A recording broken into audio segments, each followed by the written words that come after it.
Hello everyone. Good day, good morning, good afternoon, good evening, wherever you're, whatever you're doing. We're back with day 2 of CBLOL Academy. Day 1 was interesting. Get to see the stars that I was hoping to see from some of the new players, perhaps.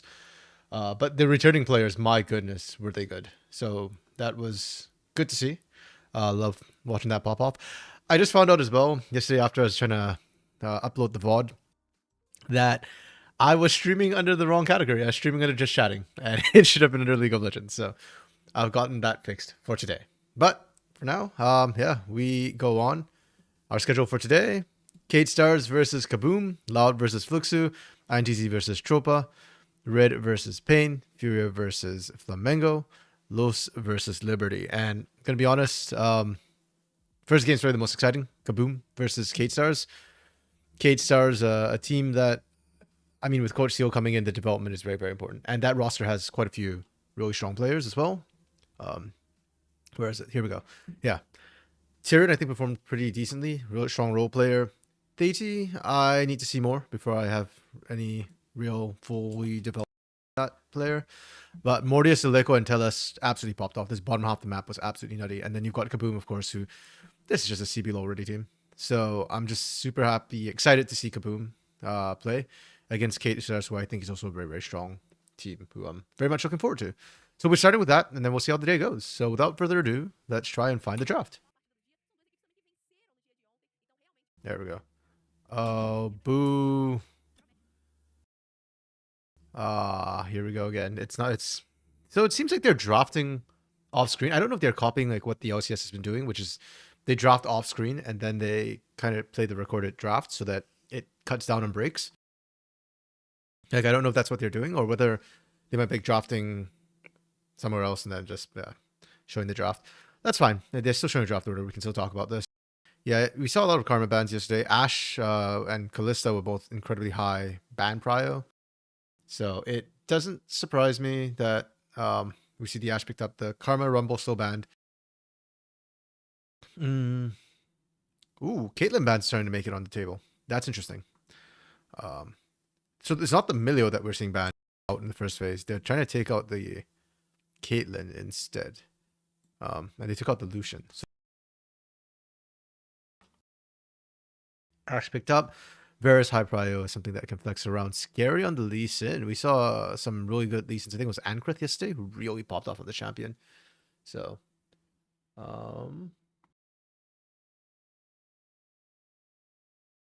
Yo EJ. Sorry, I don't know who you are. How do I? Hold on a second. Here we go again with trying to freaking mod people. Silas, can you delete that, please? Thank you, Silas. I see you there. Yeah, see. And hey, Orbital. Hey, let's go. PNG stuck. Wait, is my... No, am I stuck? Thank you, Silas. I'm moving. I swear I'm moving. Please, me, computer. I'm alive. I swear. Okay. Where was I? Yeah, Lee Sin being picked up. Vi for the dive onto Varus. I don't know if I like Vi Prio right now. I am seeing it. I think Vi might be a trap. We'll see how it goes this game. You pair it with the Orianna, that's good. It's a good ball delivery system at any rate, so I'm fine with that. Nautilus to round that out. Then Ezreal. Okay, so very safe AD carry. I'm good with that. Annie Garen. Holy crap. Batawa's popping up. Batawa did Urgot yesterday, and now he's going with Garen. So a lot of lane dominant champions. Gonna be honest, the Urgot yesterday didn't impress me. It was mediocre, and it kind of lost the lane to Aatrox, which is no bueno, especially when you're picking that to counter the Aatrox. So, the Garen into Cassante, I like that pick. I think that's one way you can punish a Cassante. You're not going to have as much utility later on as a Cassante, though. So, again, you have to win. So, Kaboom kind of picking that sort of high risk situation. Bot lane, Ashe Ezreal just to stay safe. I'm fine with that. And then I kind of like the Vi, actually, if you're going with Ashe Ezreal. Because that can dissuade a lot of potential dives from coming through from the Nautilus Varus Lee Sin. You want a V2 model like mine, Silas? Super cute. Hey, if you DM me on Discord, I'll message you the rigger, an artist who made mine if you want. I don't know if she's still taking commissions, but yeah. Yeah. I use the V2 model partially so that I don't have to, freshen up before coming on stream. I can be like, you know, in super casual, baggy home clothes, and it's all good. Okay. So draft wise, I like what both teams have drafted. I think Kate Stars the Orianna into any matchup is going to be interesting. Kaboom has opted into Annie mid. We've not seen that for a while. She's very, very good, easy engage, but I worry because she has to kind of run at you, and Orianna is really good at zones of control. And Leleko is very good mid. Dio is probably better, but yeah. I think Kaboom very easy to execute, very strong team fighting composition, strong lanes again, barring mid. But I think VKS's comp, if they survive the laning phase, then I think Kate Star's composition is probably a little bit stronger, has good tools to try and deal with Kaboom. The Vi's going to struggle a little bit this game though. Once you get into team fights, because who are you going on? Once Annie drops Tibbers, her job is done. If you kill her, then Tibbers gets empowered, and then he does a ton of damage in the team fight. So you're just really going on Skuro at this point. So Theiti probably not going to have the best game, unfortunately, if you can't get off the ground running, and you don't have the lanes to get off the ground running. So yeah, we'll have to see how that goes. Both junglers starting on the top side of the map. That's actually a little interesting to me. I thought bot side would actually be the higher prio lane, because Garen Cassante at early levels especially isn't going to do anything. Oh, nice. Telas is really putting down the pressure. Yeah, and this is kind of one of the reasons I'm expecting to see like bot side pressure a little bit more, because double poke lane. Okay, Skuro ran hill with blades too, so you want to be fighting early with that. So if they get a lead, they can run with it. But the initial engage is just a little bit complicated for Skuro and Crossdale.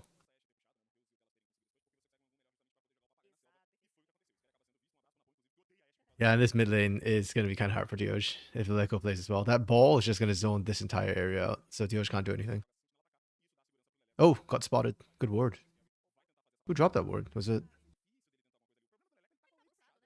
Oh, no, it was Leleko or Theiti who dropped it, but it was a good ward. Just decent things. Oh, good hook from Crossdale. Yeah, I think out of all the bot lanes, I think Skuro Crossdale is probably the strongest bot lane right now, but Mortius Tellus is right up with there with them. They're probably the two best bot lanes in my opinion right now in Academy. And part of that's bias from like last split, because obviously I've only seen one day. There's only been one day. And day one's always kind of screwy. Oh, good patient play from Scary. They burnt the ghost too. Did they go too deep? Oh, oh, nice snipe from Mortius. Yeah, this bot lane's so volatile. Okay. Nice. Yeah, these two are probably the best bot lanes, I think, in Academy right now. But this is a good gank. I mean, if you're going to start topside, I kind of expected you to gank. To be honest, Tyrion also probably a bit disrespectful with how he played that. Hold on, I will want to talk about this for a second. So the reason, actually, yeah, let's go to the live gank here, because Tyrion, I say Tyrion's playing disrespectfully because right here, Scary had ganked mid and moved topside. So VK know that Scary is somewhere in this topside, and so Tyrion just drops a ward in the pixel bush. But at the same time, like, you know, you're up against Lee Sin. There's a lot of mobility here, and Tyrion has burnt Ghost, so he doesn't actually have the escape button, and he's pushing out. This is just not knowing the limits of your champion for Tyrion. Yeah, because like Scary just runs at you. What are you gonna do? That's rough. And his bot lane was super, super clutch. Crossdale had flash. Yeah, he used it a second too late. Good flash from Tellus. And here's the problem with the poke lanes. Once they do this, they've already won, right? They just engage very, very easily. Mortius still has flash, so you're never going to kill him. If anything, like Mortius flashed a little bit late there, but yeah. That's a good attempt. I have very mixed feelings about that, because on one hand, it's like Skuro flash forward to die, and that means you lose the wave. But I'm going to be honest, he probably could have stayed uncharted anyways, not against an Ashe Ezreal. They'll just poke you out, so you do what you can. I do think this actually favors Kate Stars though. This 2-for-2 trade at the end of the day. First off, like Mortius gets 2 kills, and on top of that, for Kate Stars, Tyrion doesn't matter. Like as long as Tyrion doesn't get completely dumpstered, it'll be okay. Hey, Spoots is here. Just had to actually watch Lilico this time. I'm so sorry for you, man. Lilico was the last game yesterday. I forgot to check the schedule. So, yeah. Sorry, Spoots. Lilico and Oriana in a potentially winning matchup. That's great. What the hell? Wait, what happened there? Sure, I was talking to Spoots. Didn't pay attention. Oh, he just got kidnapped. Okay. Wow, half health. Damn. That's pretty nutty. Yeah, I actually didn't expect Kasante to be able to do that to Garen from half health at level 6. But I guess just Kasante things. I mean, to be fair, Garen's actually not that tanky now. I don't know what the Garen build is, but there's no more Stripe, or I don't know if he still built Stripe Breaker. I think the only Garen I've seen, Insanity's Garen didn't build that tanky. Did he? In the LCS? Can't quite remember. He felt really squishy when he played the Garen at any rate, so I think he's relying on the Garen W more than anything else. But this to me is actually kind of funny. Oh, that Thetis getting pushed out of his jungle is interesting to me because Batao just died, and Batao doesn't even have teleport, and yet Kaboom still had pressure for the invade on doing that. That's kind of crazy. Part of it's just like Vi is not the best duelist, and Lee Sin is one of the best duelists. But yeah, I'm kind of just surprised. Wow. Demon dumped the True Shot Barrage into this. So 2 and 1 for now. That's okay. You were working yesterday, Silas? No worries. Understandable. I said yesterday, and I'll say it again today. We have co-stream rates, I believe, so I will be doing like co-streams on Monday, Tuesdays instead. This week is just because I didn't have time. I found out we had co-stream, or that we potentially had co-stream rates a bit late this week, so I kind of scheduled stuff for Monday, Tuesday, like IRL stuff.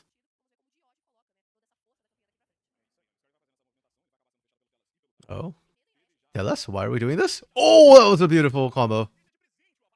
And Mortius is dead too, even with flash and heal. Oh, wait, what was the setup to this? Like, why was Telas just roaming out there? Dragon got taken. So, are we just trying to get vision, or are we actually trying to assist something? Enchanted Crystal Arrows up. Ah, okay. They're just trying to ward, I think. That's so unfortunate.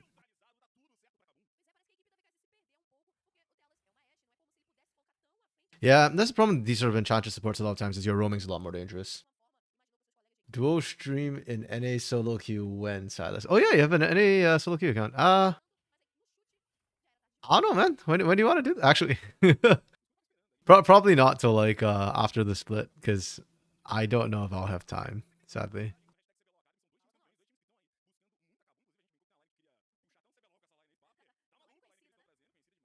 TLS is still roaming out, bruh. Oh, that's a lot of gold, though. Each control ward's effectively 100 gold. Because the enemy has to pay 75 and you get plus 25. So that's good.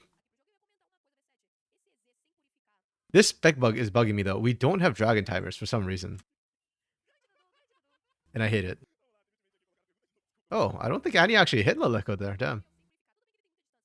Yeah, because I was wondering, like, are we setting up for dragon? I didn't have a timer, so I wasn't sure when they were setting up, if that was a waste of time.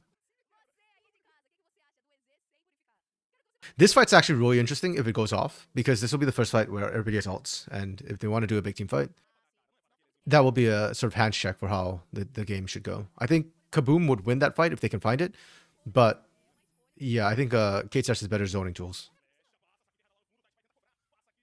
Yeah, as I remember earlier I said that they have a hard game. This is precisely why. You go in on the target, Skuro is the right target, but then you need follow-up. And the entire team, okay, not the entire team, these 3 don't want to go in.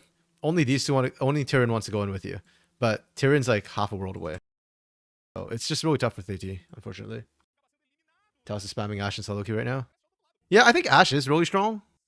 But I think Ashe requires like a different mindset when you play compared to a lot of the more traditional supports we're used to seeing. Like 2021 was all like part of 2022 was all about the tank supports, and then 2023 we had a lot of enchanters. Like Ashe is kind of neither. She's kind of just a poke champion, right? So she doesn't have heals, she doesn't have shields. If she gets caught, she's dead. Yeah, like Tellus's laning was great, but like just the way he's roaming out, I think that's more reserved for like tank supports. Okay, 2 dragon stacks. It's worth noting because Kaboom took 2 void grubs. They probably don't care about the remaining ones. It's additional damage if you can reach the turret, but no void mites, so that's fine. That's good. That's okay. 4-2.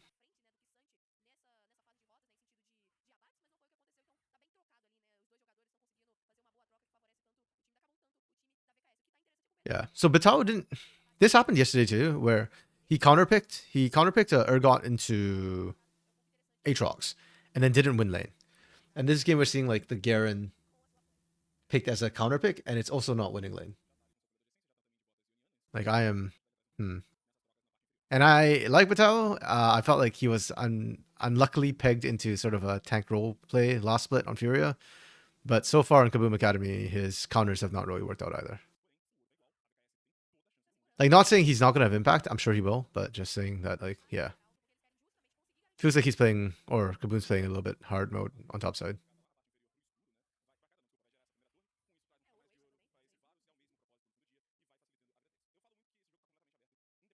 Herald just went down. No dragon for a couple minutes. Hextech Gates, so a lot more fighting. That'll be fun. I like Hextech Gates as a caster because it tends to lead to more team fighting. And both these teams pick team fighting comms, so that should be fun.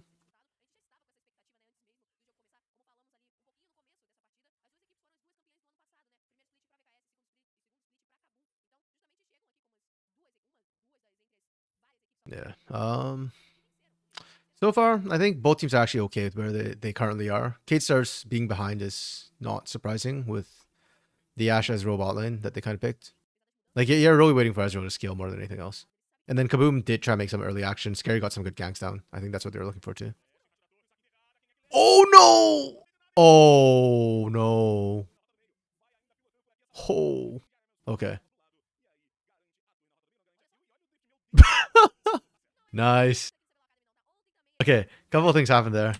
And now Steve is saying, oh no. So this play is actually really, really good from the side of Kate Stars. Because they spotted out Scary, they know Scary's not mid. You see an isolated Skuro. Tyrant's on the flank, so this side of the map is safe. There can only be reinforcements from this side. So the worst comes to worst, Crossdale's in the area. Enchanted Crystal Arrow lands, and then Deity gets to go in. Worst case scenario, because they already dropped Herald, is that Deity dies on this. But you should be able to kill Skuro as well. So, scenario. And instead, like, it's kind of very, very unfortunate for Kate Stars and super clutch for Skuro. He gets out barely with the flash heal. This is fine, but Tyrion actually goes a bit too deep here. Because Tyrion really wants him.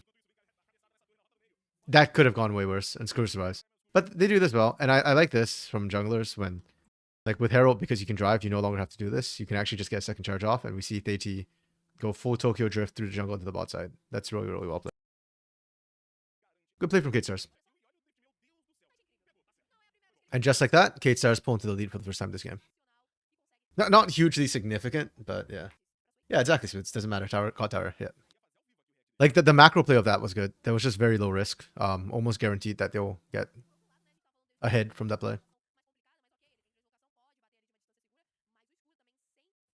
Yeah, and for Kaboom side, there's not much you can do, unfortunately, because you didn't contest Herald. You knew you were going to take that loss, and that's okay.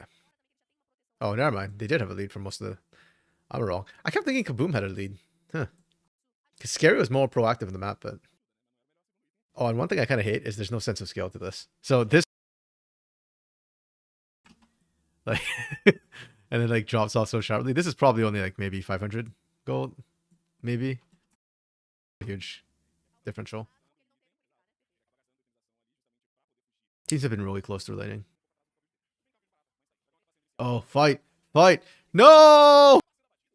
I wanted my team fight. Where's my team fight? I have been lied to, bamboozled. We drafted an Oriana Vi ball delivery system. You know, you've got Enchanted Crystal Arrow. You guys are supposed to be finding picks, finding fights. And then this side, you've got Annie, Varus, Nautilus. And we haven't had a single big team fight yet. It's all just been picks and skirmishes, Sag. There'll be a big team fight in 5 minutes, though. There has to be. Because that's so... For Kaboom. On a hex tech too, which is really bad for an Ezreal to have to play into if the other team has hex XL.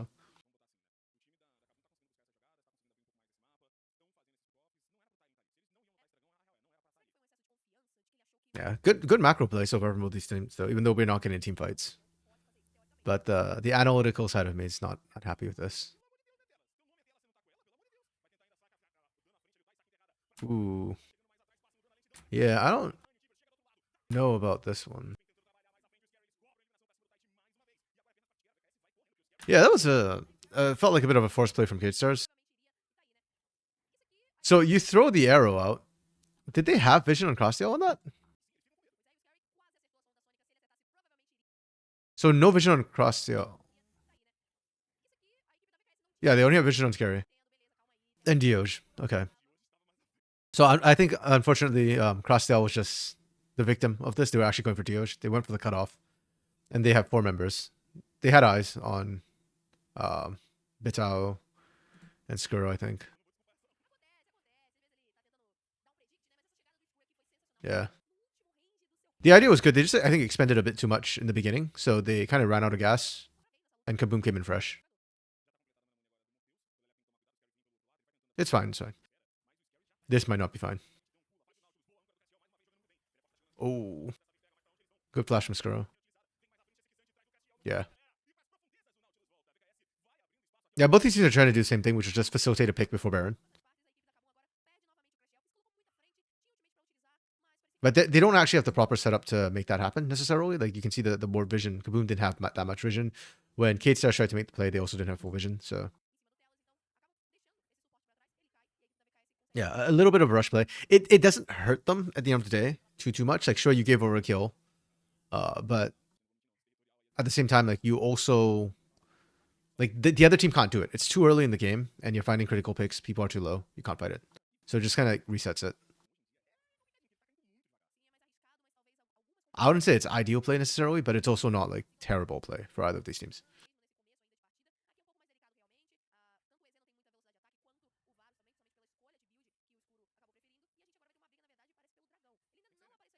Drag coming up, less than around 30 seconds.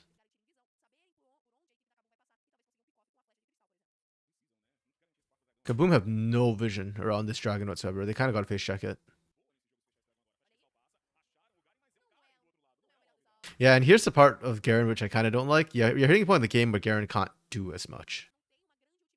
The Cassante is going to be much more useful at this stage of the game. Especially into this comp, like that K-Stars have. It's just so hard for Garen. Ooh, what the? Wait, look at that health bar pattern. She goes from 70 to 0 in the span of like a second.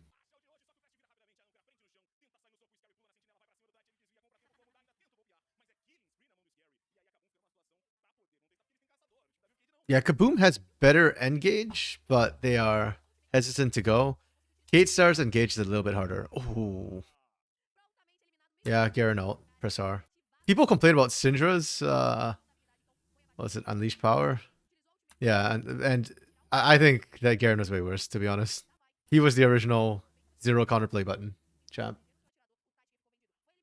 Like, even if you flash away, if the animation started, you're still busted. You're still dead.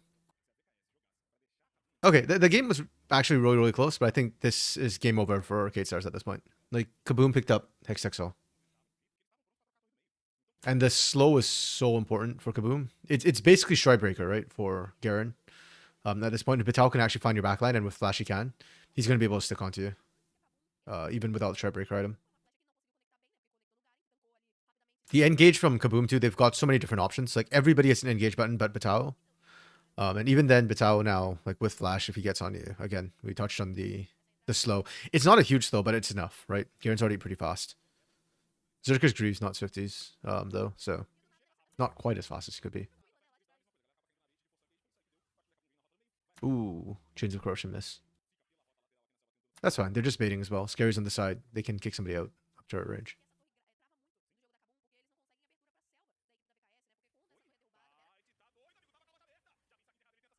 Yeah, once the assault and battery or cease and desist from Deity's down, that means they can't fight for K-Stars. Yep, it's a wipe. Ooh.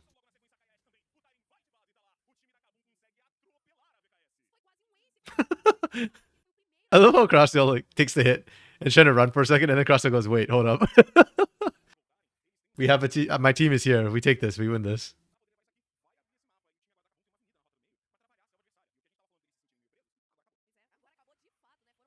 Yeah, the moment this happened, this was over for Kate Stars. The turret's too low as well. This is not a safe place for them to actually fight. So, yeah, this was kind of just doomed for Kate Stars. They just had to walk away and disengage. Lilico's being greedy.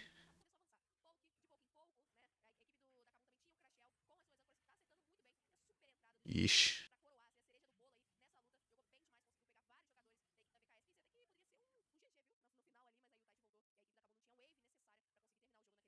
Baron's still on the table. Elder should be coming up soon as well. Can Kate Stars get back in at this point? I'm just trying to think.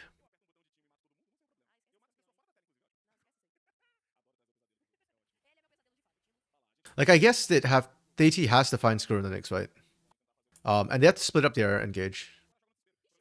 Oh no, Tyrion. Oh, actually, that's nice from Tyrion. Ooh, how'd that not hit anybody?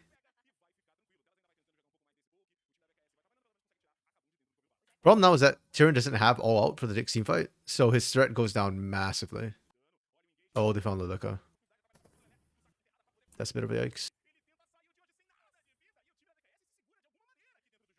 That's actually a really good fight from Kate Stars. That's about the best as you could hope for Kate Stars in that fight. Oh, they got Dio. Alda. Where's Dioj? Sorry. Oh, Morty's True Shot Barrage finds Dioj. Nice, nice. Really good little snipe at the end there. Oh, what?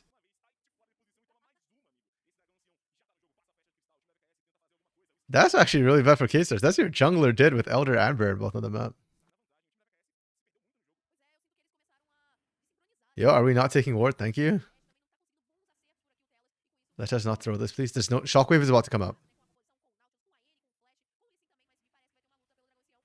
Remember Hex at gate, so TT can get here if Kate Stars can delay. Okay, they can't. Never mind. I was gonna say if they can just delay a bit longer, maybe. Yeah, that's game over then. Unfortunate.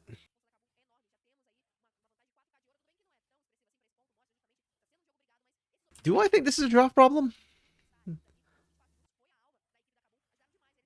Because I'm looking at this right now, and I noticed that like the last little while I've actually been complaining that Kate Stars initiate is like kind of conditional, and it's really hard for them to do anything. Is this a draft problem? Because Lico didn't lose lane. He didn't win lane, but he didn't lose it either. Bot side scaling.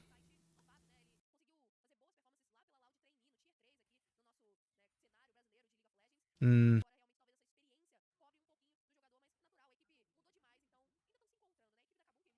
Okay. I think Kate Stars didn't. They gave away the dragons too easily to Kaboom. They needed to contest a little bit more, and I think because they didn't contest early, it ended up backfiring.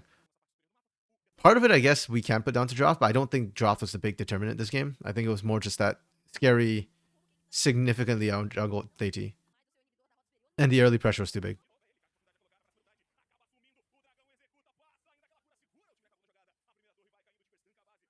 Yeah, that's game.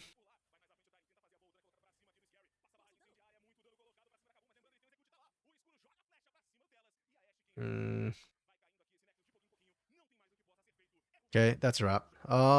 Thoughts on Kaboom?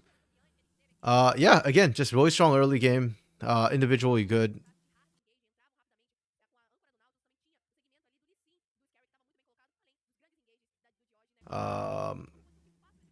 Yeah, I don't know what to say. I mean, okay, let me see the draft here. What do I feel like in draft VKS fell apart at any point? I think Ezreal Last is a strong lane. I think that's okay into Varus Nautilus. That's fine. You picked Vi. Okay, I guess this is where I'd say I kind of dislike what Kate Stars did with the Vi early pick here. Especially when you saw like I was thinking, okay, you saw the immobile Varus and you're thinking, okay, we can try and maybe go for Varus. And try and pin that. Vi just didn't bring enough to the table.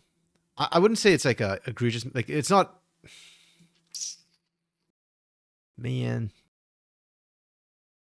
Yeah, no, I won't say this is like a terrible pick, but I do think this ended up being the straw that kind of broke Kate Star's back a little bit.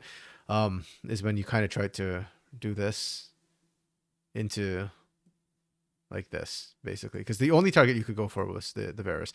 If anything, I'm shafting for picking the Annie here, but yeah, and Annie. Oh, okay.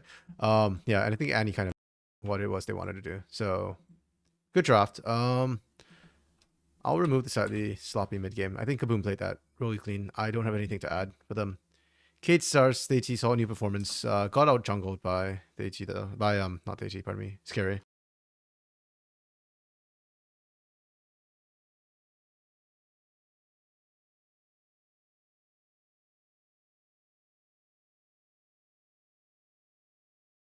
Yeah, so I think nothing changed about my opinion of these two teams.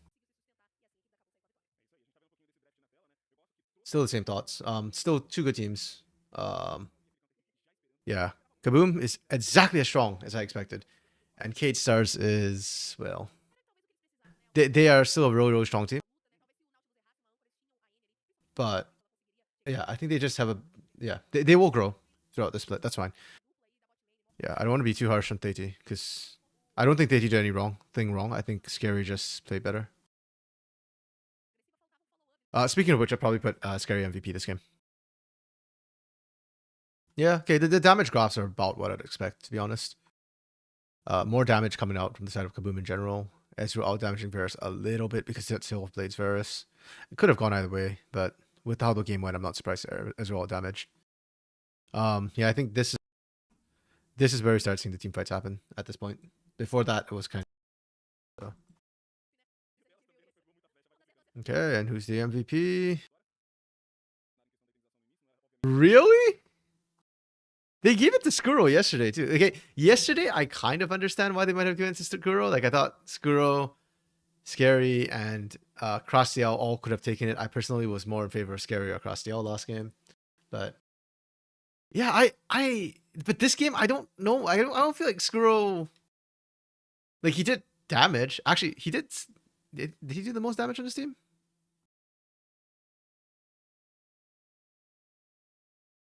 Damn it, I can't find it anymore. Where is the... It's slightly before this. Is it? No, it was after this. Damn. Ah, no, it was right there. I missed it. Oh, no. Wrong direction. Ah, here we go. Okay, he did the most damage on his team, but not by a lot. As an AD carry, that's okay. Like, but you're not that far ahead. And it's not like his Chains of Corruption, I felt like altered the game incredibly. If anything, Deogen had better engages, I thought, than like with the Timbers just running at people. I don't know. Okay, that's surprising, I guess, that's how it broke down. But it is what it is.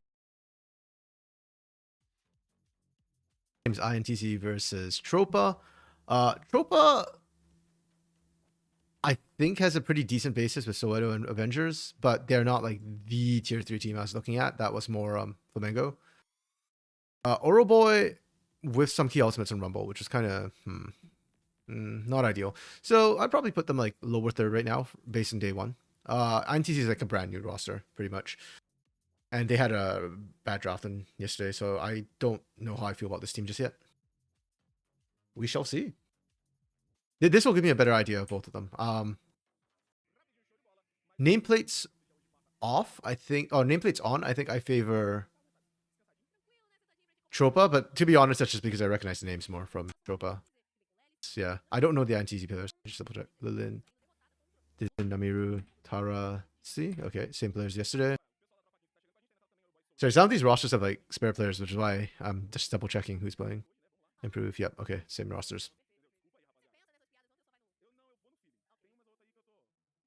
Yo, hold the front door. Singed? That singed top, singed mid, singed top. Okay, singed top. Nice. Okay. I now I need to actually see if it makes sense to pick the singed here.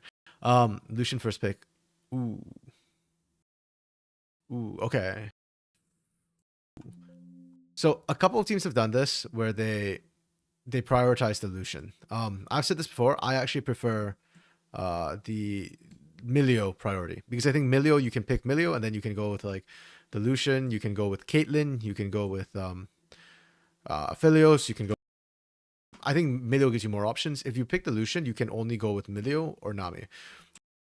Milio is stronger than the Nami pairing. Actually, okay, that's not true. You can go with tank supports as well. But in pro play, for some reason, they seem to think there's only two options. And the problem is I don't think Lucian is OP anymore. I think it's strong. And then if you do this, Tropa can just go Milio Caitlyn if they want. And then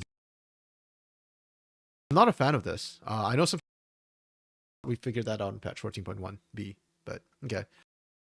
Milio Orianna. Okay, Orianna blind's okay. I'm not a fan of Orianna blind when Azir's on the table. Azir did get banned by the second phase. And then we went with Xin Zhao instead of picking the Azir here for Namiru. Okay. This is good. I don't hate it, especially if you're running into Lucian Nami and you've got the Milio on your side. And then you pick Cassante and we see Singed here. And then we see Singed here. Okay. How do I feel about this? I have decided I kind of that took me a while to decide because I like the idea of Singed. I think Singed is viable in pro play, but so hear me out. Where I think viable is when you're dealing with a lot of mobility because it's adhesive glue, adhesive sticky tape, whatever that crap he puts on the floor is really good against mobile champions because now they can't dash around. And then you also kind of need to make sure the enemy team doesn't have disengage. Because if you're going after a mobile team and trying to make them slower for an easier engage, like that's a viable strategy. But if they have any sort of disengage, then that kind of doesn't work very well for the Singed. And also if they have a tank buster, then it's not very good because Singed actually isn't. So when you pick the Singed here, you already saw these two champions. So this is a disengage I should not try and write with this. I cannot write properly. But you have disengage in middle. You've got a tank buster in Aphelios. And your Orianna can also act as sort of secondary disengage if you're running linearly at them. And 5 of these players are just going to be charging straight in from the front. So Orianna can just mess them up. But I don't like where we're seeing the Singed. And ironically, I think the Singed is actually good into the Lee Sin. But you didn't see the Lee Sin till it came out at the end. So because of that, I am not a huge fan of the Singed being picked up here. Compositionally. Maybe there's a laning counter that could happen. Yeah. But right now, I think Tropa won the draft pretty hard. Like, the only champion who I think is going to be really, really good for INTZ right now is just the Akali. Everything else is going to have a rough time into Tropa. So game plan for INTZ has to be go snowball your bot lane with Xin Zhao as soon as you can. Get it rolling. Lucian Nami. And then if you have a strong mid game, you have a chance to win. If not, you'll fall to the scaling of the Aphelios.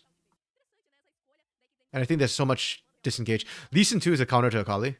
So a lot of times like Akali Shroud messes people up. If you're visible, improve and the rest, everybody else can just kill you. So that's why I'm not saying like Akali can take over this game, even though there are squishies who Namiru can look to assassinate. I think the Lee Sin makes that hard for Namiru. So not the ideal, not the dream situation for the Akali. Unfortunate. Maybe I'm wrong, but we'll see if the Singed lane ends up working against Cassante. I don't think it will, because I think you need probably 2 items to win. Like maybe Liandry's Riftmaker.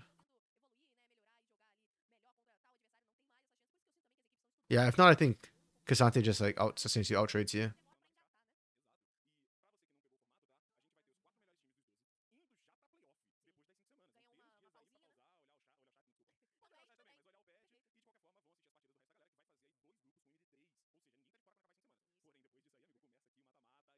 Yeah, and for Tropa, their game plan is like Soweto can gank pretty much every lane early. I think for Tropa, it's just survive the bot lane and then go for mid game team fights basically. Make sure you track Dizen so that you don't get snowballed in lane. And Lee Sin can actually fight with the Xin Zhao. As I say that, they failed to track Dizen. How far do you run with this? Oh my goodness. Yeah, no, Tropa, please. That was just disrespect. This, I swear, this stupid thing here, those ganks are precisely why freaking CBLOL had like 100% blue side win rate. And it's like one of the highest blue side win rate regions. Oh, Lettuce gets execute. Oh, no, he doesn't? Ah, rip. Okay, wait. So the setup for this gank, down bot. This is just mad respect, bro. Like, Improve and Tominias didn't get full control of the lane, which because you're freaking Aphelios Milio into a Lucianami. So that early game, it gets worse when you hit level 2. So either you like full shove and try and speed, you don't, and then you sit back and wait. And they started by sitting back and waiting. And then now they start pushing out. Like if you want to do this, you got to ward here. Or you just play behind this line. You just have to play behind this line and wait for the wave to come in. But it looks like they screwed up the wave manipulation, and so the wave is actually pushing out from them, so they can't play safe. In which case, you just got to ward this ASAP. Like they didn't, and then you're just going to die. Flipping every time, man.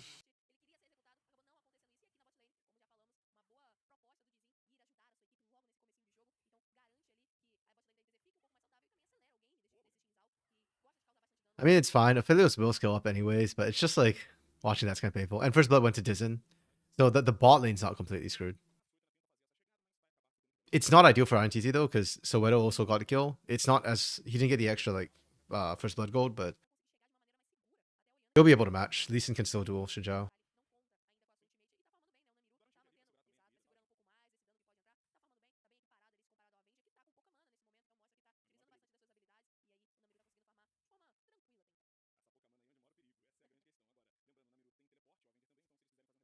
Oh, Avenger has flash, but no mana. Oh, okay, good gank from Dizen.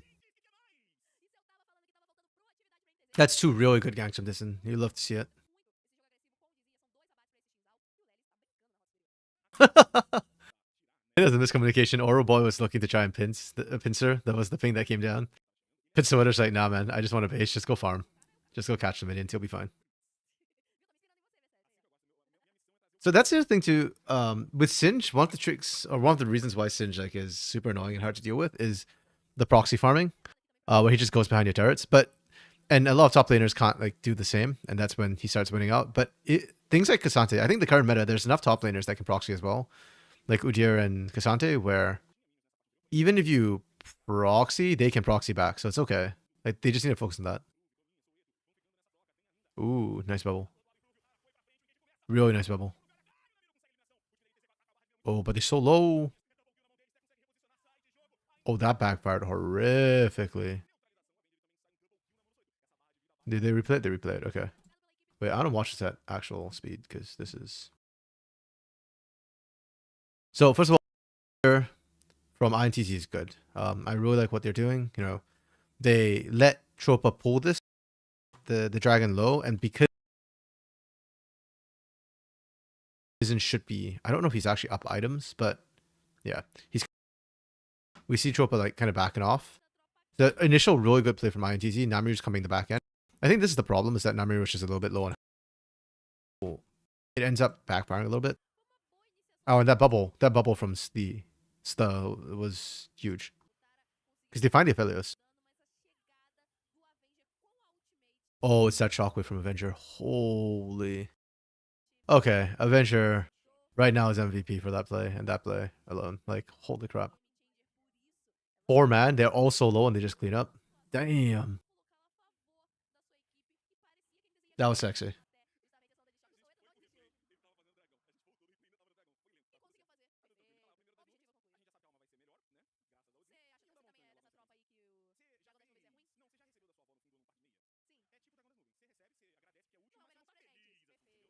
Yeah, so Disney was up like a couple items, not a big deal.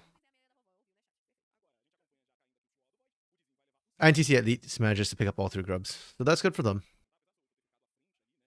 Because, yeah, they usually, after that botch fight there, that's kind of rough. And it's not the end of the world. Namiru did pick up 2 kills. And as a Akali, like, I do think the Akali is going to be the strongest point for INTZ later this game. So if you can accelerate Namiru in the mid game, then I think INTZ will be okay draft-wise.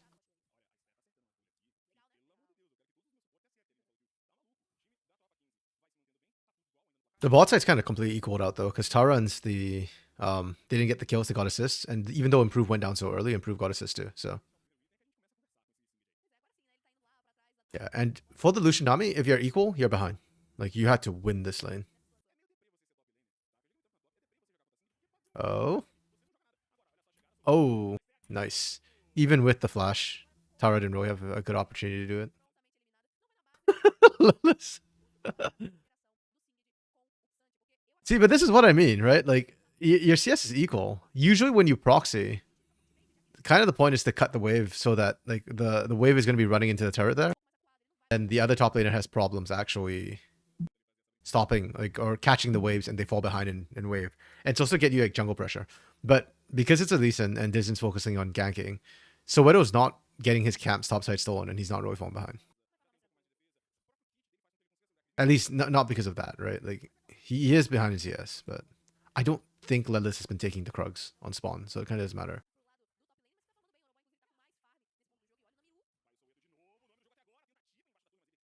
Soweto's really active. I'm liking the Lee Sins that we're seeing today. Oh! Oh, that's clutch. Okay, Namiru, you've got hands. I'll give you that.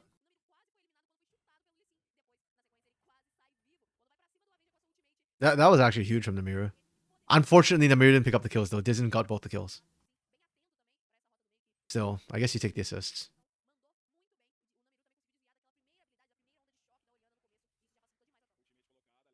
Oh, clutch. But Lilis blew both Flash and Ghost. Oh, man. Right there. Namiru hopping all the way back. That was clutch. Namiru, 1v5. Can they do it? Swoods. May I introduce you to Namiru? Ooh, never mind. Avengers bopped them. Boop.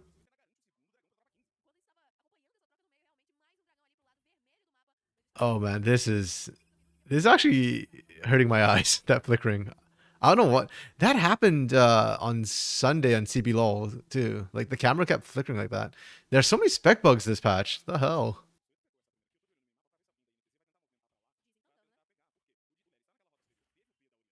Okay. Tropa denied 2 Void Grubs. That's all they need to do, really.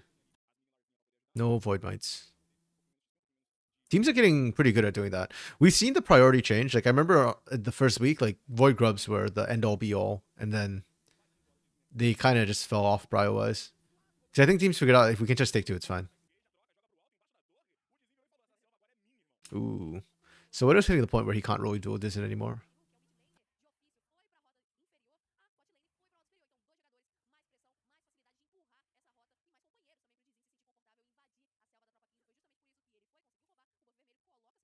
Wow, 8 plates to 2. Dang.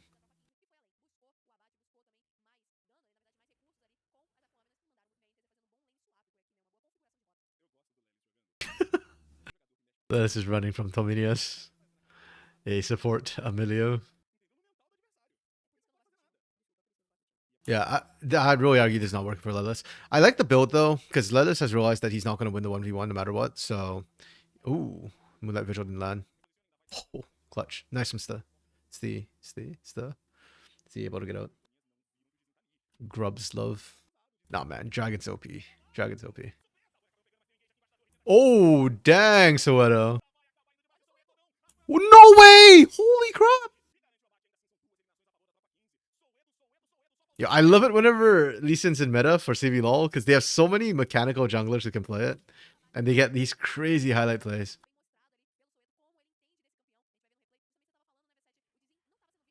This is nuts. And keep in mind, Sundered Sky, by the way, on this Lee Sin. That's one of the reasons why this works, because you can see the health tick up every time he goes in on that target. So he ends up like catching Tara by surprise, and Steve as the Nami is like, "What you gonna do, right?" Sundered Sky is so obnoxious.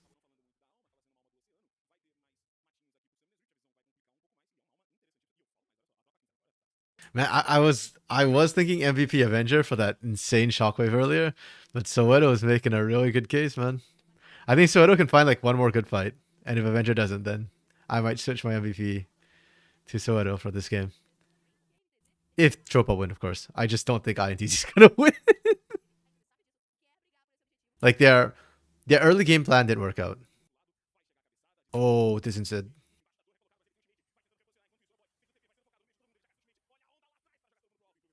Ooh. Okay, Disney got out. But Dragon's up, and now this Xinjiao is too low to actually contest for it. Oh, good bait, good bait. I love that Tropa contested those honey fruits. That's really, really good. Because Dizen desperately needed it. And now no Dizen, no smite. I don't like this from INTZ. I really don't like this. Okay. Man, I was sweating for INTZ right there. A couple of things. I was talking about this earlier and I got distracted. The Rylai's first item for Lilith, I like it because you give a crap about your proxying. He can proxy you, so he'll just eat the entire minion wave. So you take the Rylai's for utility, and it actually would have died when he got caught down there. But yeah, I think INTZ's game plan to win, or their win condition was that they had to get really far ahead, and they didn't. They're behind. Uh-oh. Testing, testing. 1, 2, 1, 2, 3. Audio might be cutting on my end a little bit. Hopefully it's not. Yeah, but let me know if it keeps cutting in and out on my end. Thank you. Okay. Oh, is that like the end of words or beginning of words? Because that might be my is it called a noise gate? Like the thing that like decides when to start actually recording your voice. Oh, Lelis gets out again, bro. Does this happen mid-sentence? Oh, ooh, okay. Okay. I'll keep an eye on that then. Thanks for letting me know, Suits. And if it happens again, please, yeah, let me know. Yeah, INTC's win con was kind of like get your bot ahead and rolling. And then late, it's got to be just the Namiru show. But Namiru is behind and has actually lost like a 1v1 against Avenger. It's going to only get tougher here. So I think INTC's window has closed. So I think Tropa already have this game. I think. Like INTC would need to pull off a hero play. Like a really strong team fight or a pick. Yeah, Terra did nothing there. No Kraken Slayer.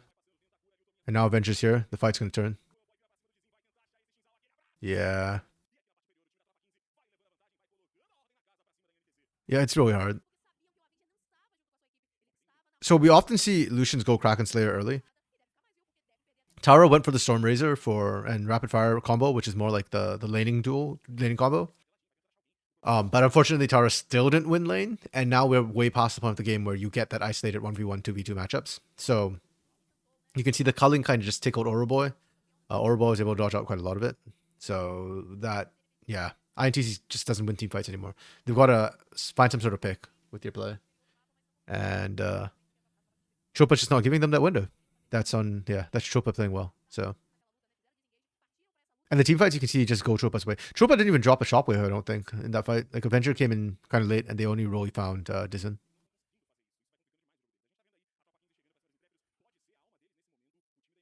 Oh, if Tropa get Ocean Soul, ITZ is really gonna hate their life.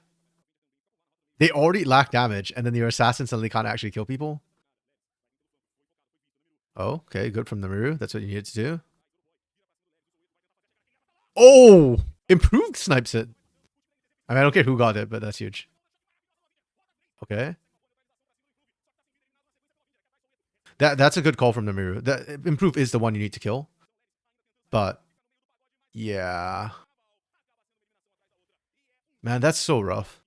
Like Namiru did the right thing, but if you're throwing everything in the kitchen sink to kill improve, then who's cleaning up the fight? You saw Tara. Tara's tickling people right now. Again, no Kraken Slayer. And Avenger Oriana is one of the reasons why she keeps seeing pro play is she also is deceptively good at damage over time.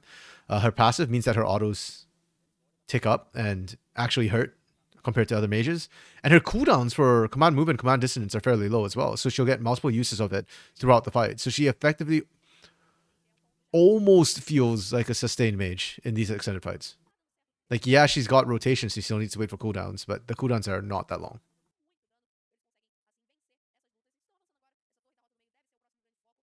Yeah. Avenger, unfortunately, I don't think we'll be able to take MVP from Soweto this game for me.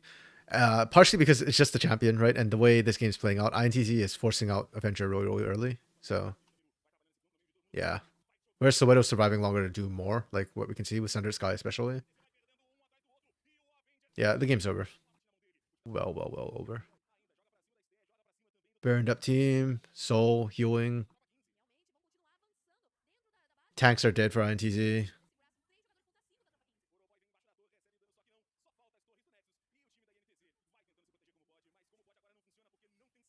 Ooh. The bop. Yeah, so it was an MVP this game. I think Avenger put up a really good fight as well. But that's what we expected, right? Soweto Avenger are... Avenger literally was playing on red. Played with red candidates in the past as well. Has actually played at Worlds with red. So, where are they? INTZ. Oh, I missed them here. Okay. That said, I actually did like Dizen's early pressure.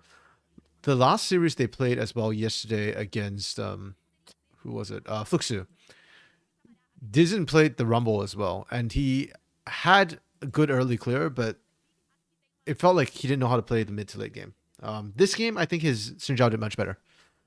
It's more standard, and I guess he's more comfortable with it. So,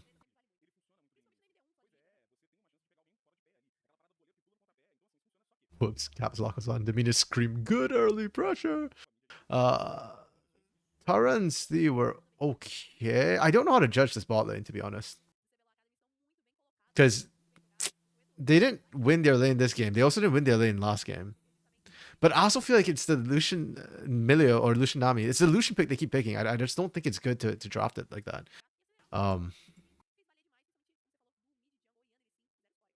Yeah, I think INTZ Academy right now, my biggest problem with them is their drafts put them in really odd, bad spots. Yeah. Again, the Singe, I want to see Singe do well, but that's just not the place for him, unfortunately. Trope, on the other hand, my thoughts, okay. Soweto good. Uh,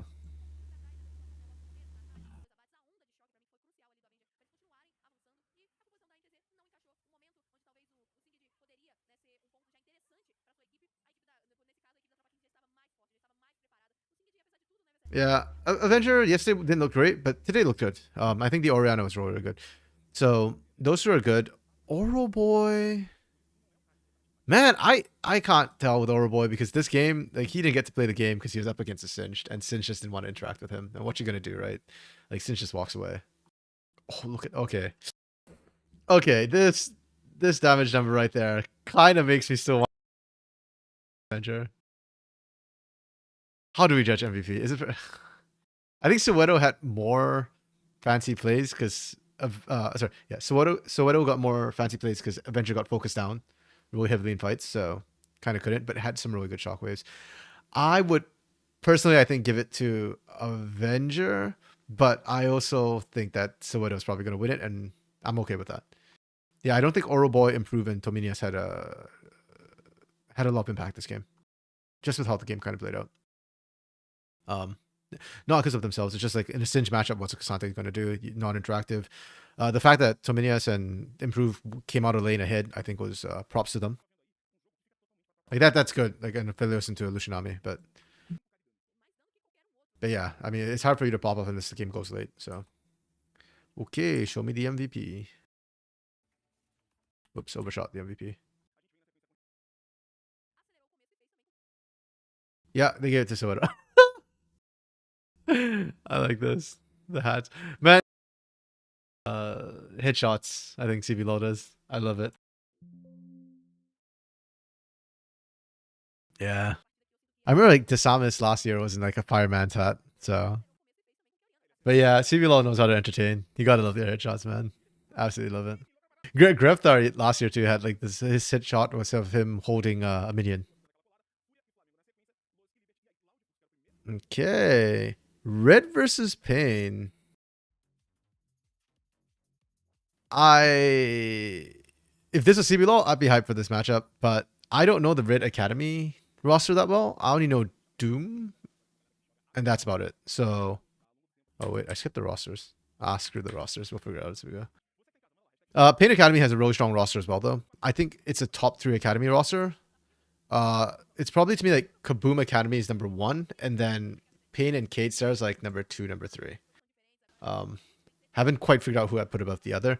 I think Pain Academy will do better off the bat because they have a lot more experience with Yups, Tattoo, Cats, and Gigs. But Cade Stars, I think, has a very, very high upside and potential growth.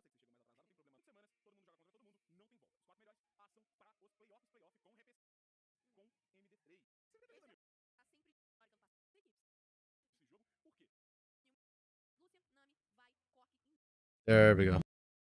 Has to start the draft. Can I take a look? Let me just double check. Stones is Pico Doomsons. Yep. Okay, yep. So same rosters as yesterday. That's good. That's good. I still okay. I appreciate the Caitlyn ban more than I do a Lucian ban. Especially since the Milio Kate yesterday.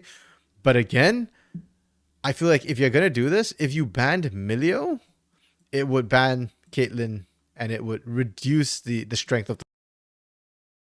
I understand you didn't want to do it on the blue side, and that's fine because ultimately Pain did end up banning the Milio on the red side. But yeah, I just don't know we need to ban Caitlyn like first, you know? Like I think there are answers to it.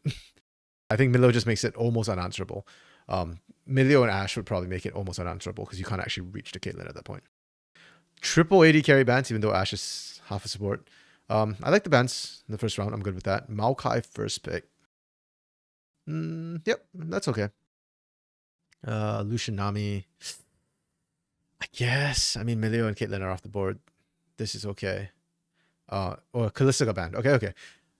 So I like this more now that now I'm looking at it because Caitlyn's banned, Kalista's banned, Ashe is banned, Milio's banned, Karma's banned. So it feels like all the potential rough lanes.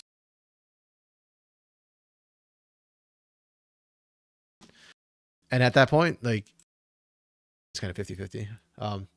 Maybe like 60-40 in Brazil just because there's so many Draven players, but yeah, I don't know if Cirillo is a Draven player, so. Okay, and then Varus is here, picked up.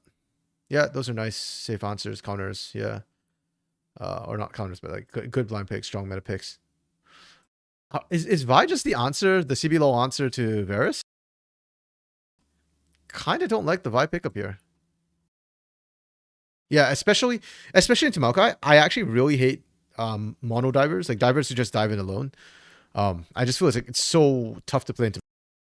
Sure, it's unstoppable, but nothing else in your team is. So then you just go in and then die, I guess.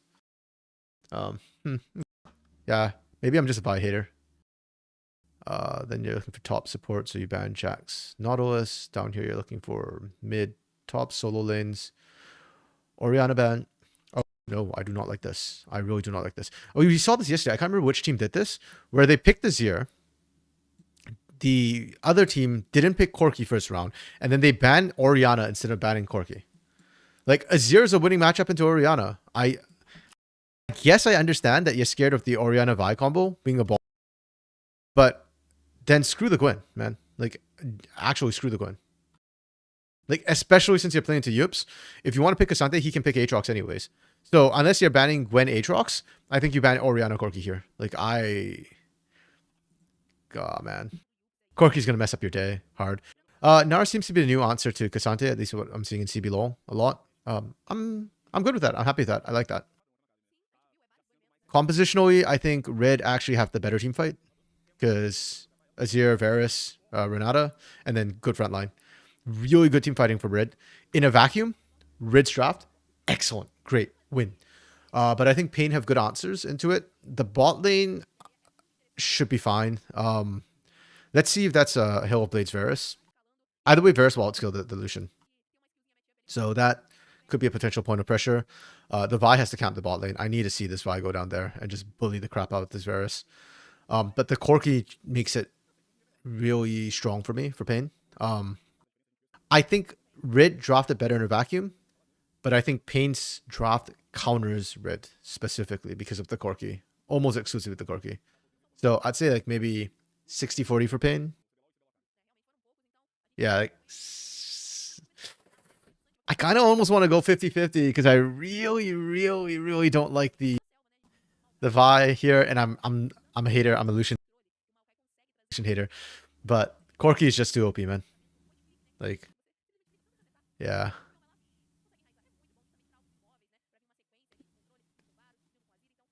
Corki too good, especially into Azir. So,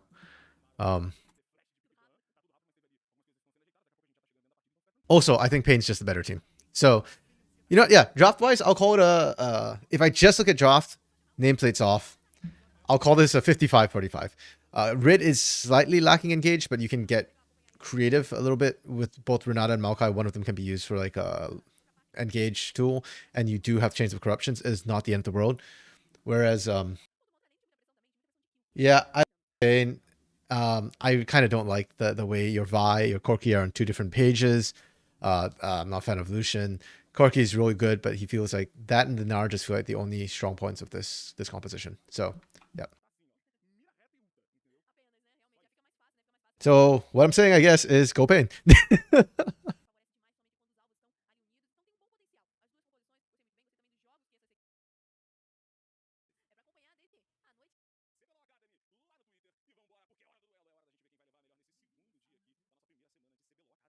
I realized I had subtitles. So I've been trying to run the subtitles so I can see like if there's stuff, but then I keep turning it off because I need to see what's at the bottom bit of the screen there. So, oh, I can move this. Wait,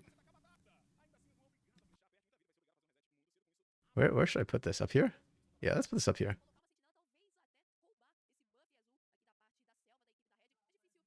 That's cool.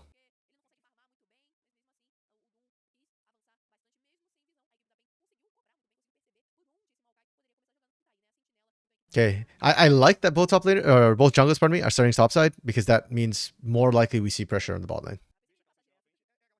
Pain have winning side lanes, so it's going to be a little bit tougher for Doom to try and decide what you want to do.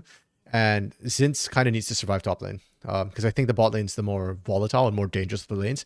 Like if Zinz falls behind, it's okay, Yerkasante.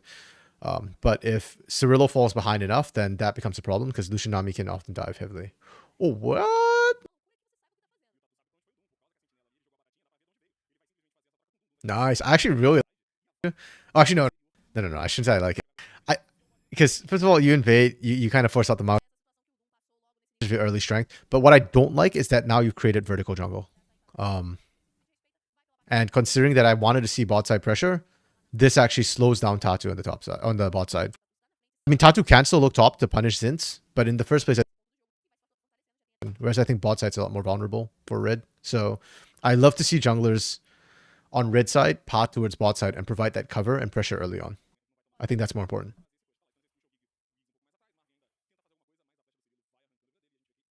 I say, as Marvin just eats a crap ton of damage.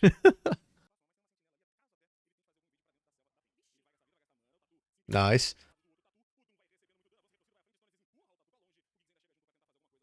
This is actually kind of weird because I would have thought the Lucian Nami would have won out early.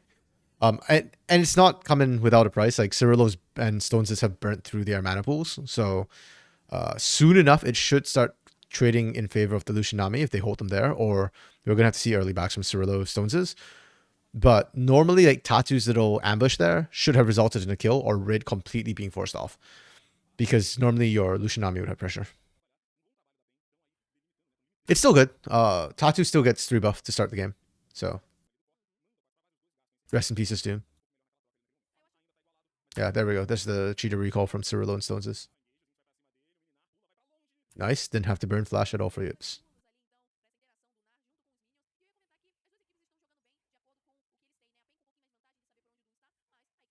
We see Dragon traded for Grubs. Does Doom know? Do they have vision? No, but okay. Doom feels comfortable to stick around. That's why I was like kind of hesitating. I don't think you, as Doom, should have stuck around. You don't have vision. Like, that's just a ballsy play. And you already burnt Flash. You didn't know where Tatu was. If Tatu had thought about going for grubs at the same time, I mean, you're just assuming that, I guess, Tatu is bot side because of the clear path. The jungle clears. Yeah. And you had full vision on the lanes, I guess.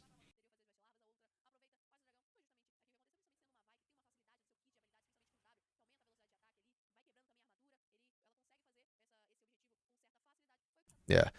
I'm really impressed with Cirillo and Stones actually so far. I mean, they're winning this bot lane pretty hard. And with Hill of Blades versus, if you get ahead, you can potentially stay ahead. A lot of it's just about landing a skill shot. So if they're winning, they're landing skill shots. And that's good. I don't know what else to say.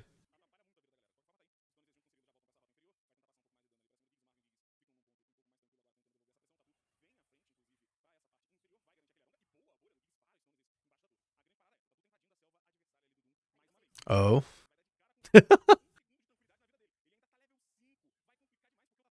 Doom is still not level 6.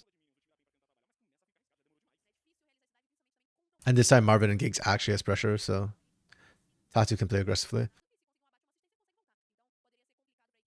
Okay. Last game, I really heavily criticized the Lucian pick. And it didn't win out early.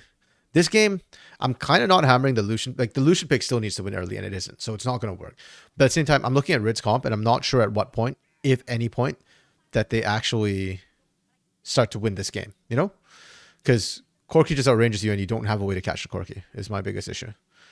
So winning bot side, that's really good, and that alleviates the pressure. Doom can now try and focus a different lane. But Doom is just on the back foot because Tatu's everywhere first. Like here, again. Doom, that's illegal, bro! Okay.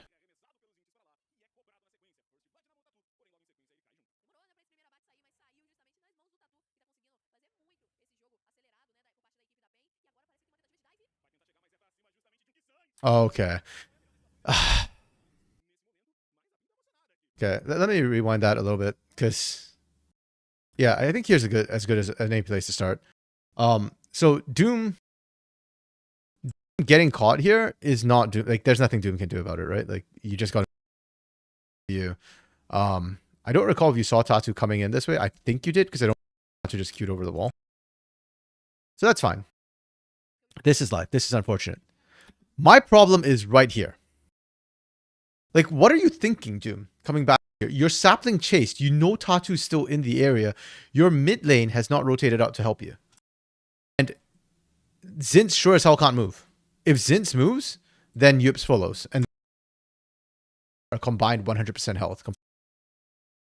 Pain is packing. So stepping in here was just illegal. And if you think you can play cute with vision, you can't. Because, first of all, there's a ward. But even a ward there, the moment Tatu walks into this bush, your movement speed's not fast enough to get out. Tatu has been level 6 and level up from you all the way since that bot line. Like, you're just always going to get caught and die. And if you walk out here, they can still dive you. Like, you have no answer to the poke that Nara's bringing. That was just a bad play. And Zinz makes the best of a bad play. I appreciate that. You know, bring Tatu back in. Tatu gets caught.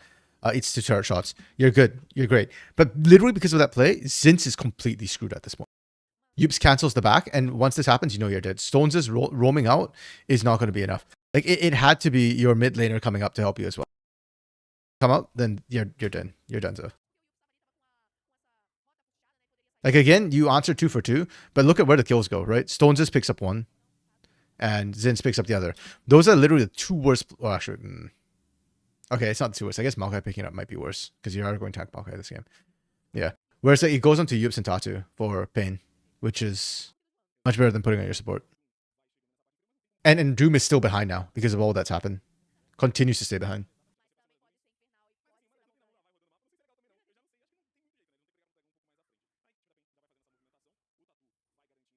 Yeah, they're kind of lucky it wasn't a massive item breakpoint. If Yups ends up getting like an item advantage over Zinz over that, then it's kind of GG at that point.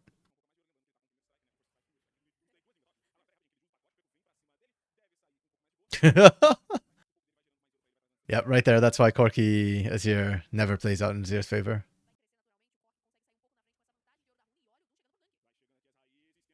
Oh, great play from Marvin. Marvin body blocks because he has cleanse. Yo, that's actually huge.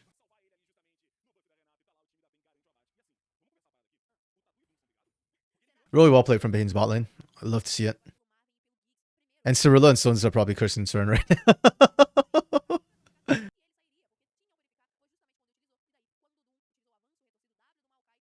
Because they were actually winning the lane until that happened, but oh well.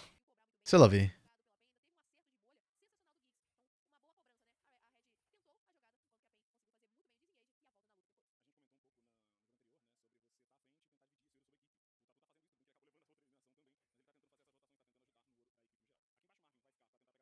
Okay, the roam down.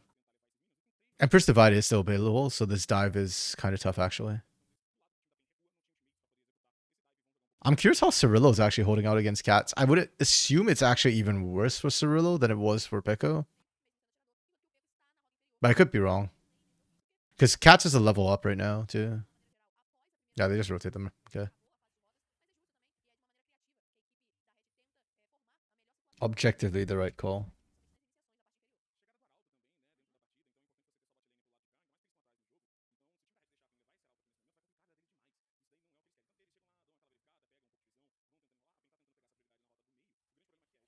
Oh, dang! Cirillo dies? Oh. Wait, what killed him? Was it the Imp Mandate? I'm so confused. Okay. So that's what Lucian's supposed to do, and Lucian is doing Lucian things now. This is where the game I think starts to fall apart for Red, unfortunately. But this is what I mean by like Pain drafted really good counters to everything Red kind of wants to do. Oh damn. Okay, that's just tilt coming through Red. I'm sorry. That's just tilt.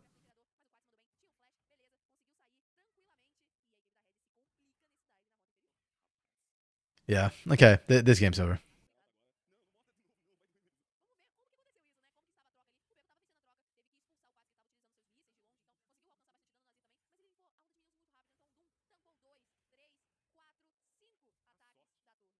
The dash and flash got enough space, and Peko couldn't reach in. The okay, I shouldn't call it that int. The idea was not bad from Red. It's just cats outplayed them.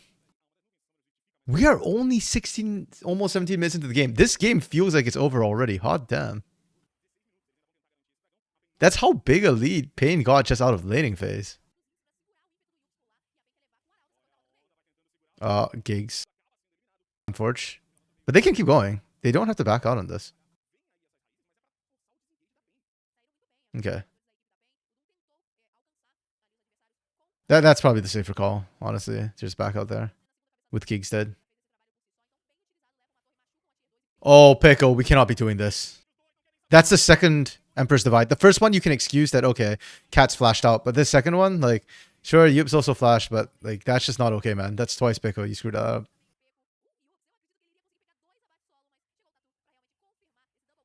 Oh, damn. Yeah, this game's a hands diff. Draft. This is not a bad draft from Red. I want to make that very, very clear. Sometimes, like, I say it's a bad draft. This is not one of those times. Pain countered really, really well. This is more of a Pain win in the draft phase than it was a Red loss. But there is a massive hands gap happening this game.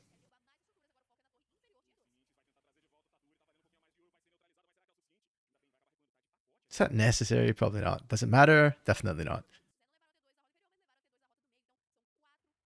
Yeah, Pain's just too far ahead.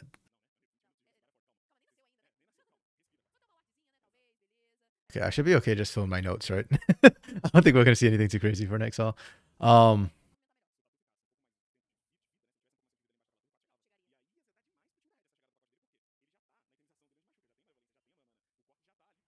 Okay. I think Marvin's mid game has been really good on the solution. Oh, Cats has no package. Huh. Never mind. Doesn't even need the package.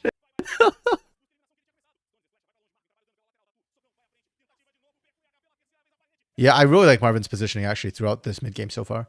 It's been really, really good. Geeks has been caught out a couple of times, but when you're that far ahead, I guess we forgive it.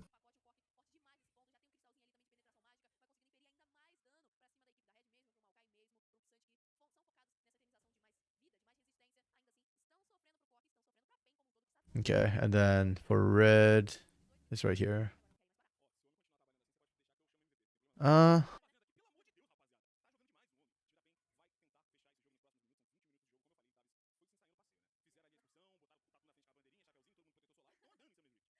Yeah, actually, considering the game yesterday was against a Kaboom Academy,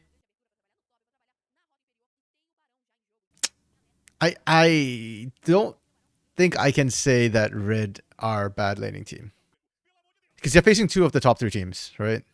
It's kind of rough. And the Kaboom literally is probably the best mechanical team in the game in the league right now. So, but Pain's also looking really really good. Like I said, I think Yups, Tatu, Cats' top side's incredible. The bot lane, Marvin and Gigs losing early was a little bit of a surprise, but the mid game has been clean for them. So, yeah, I hesitate to draw conclusions right now about Red, but I will definitely say Pain looks good, really really good. This game was over at like 15 minutes, pretty much. The fact that they're picking up Baron like almost at that 20-minute mark, like 21, 22-minute mark, says a lot. It's actually really hard to do in the current meta because of how strong Baron is, and Pain just did that. So, yeah.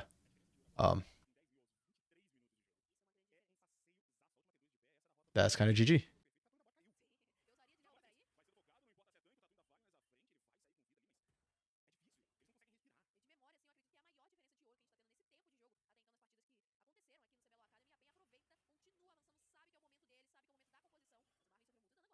I like, though, that Rid's not giving up.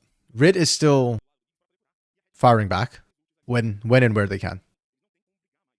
Like, even that little we're seeing on the top side, that's Rid. You know, we are going to fight this. Like, we are not going to into that good night. They trying real hard, and I appreciate that. It just feels really bad into pull comps when you're behind too, because like, what are you gonna do, right?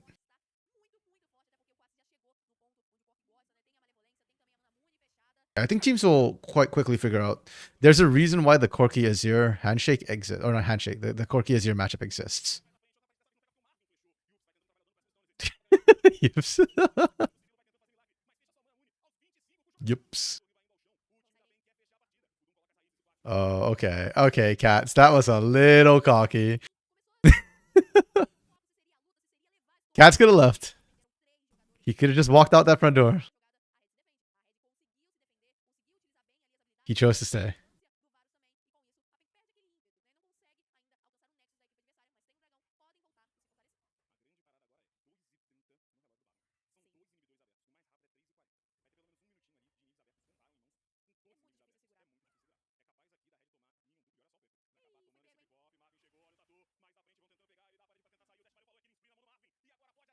Damn.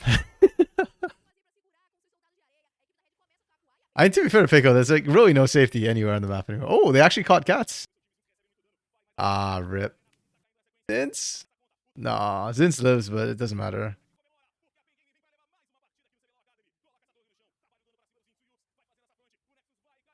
Yeah, they just end. Okay. MVP? Who do you even give that to? Can I give it to Cirillo?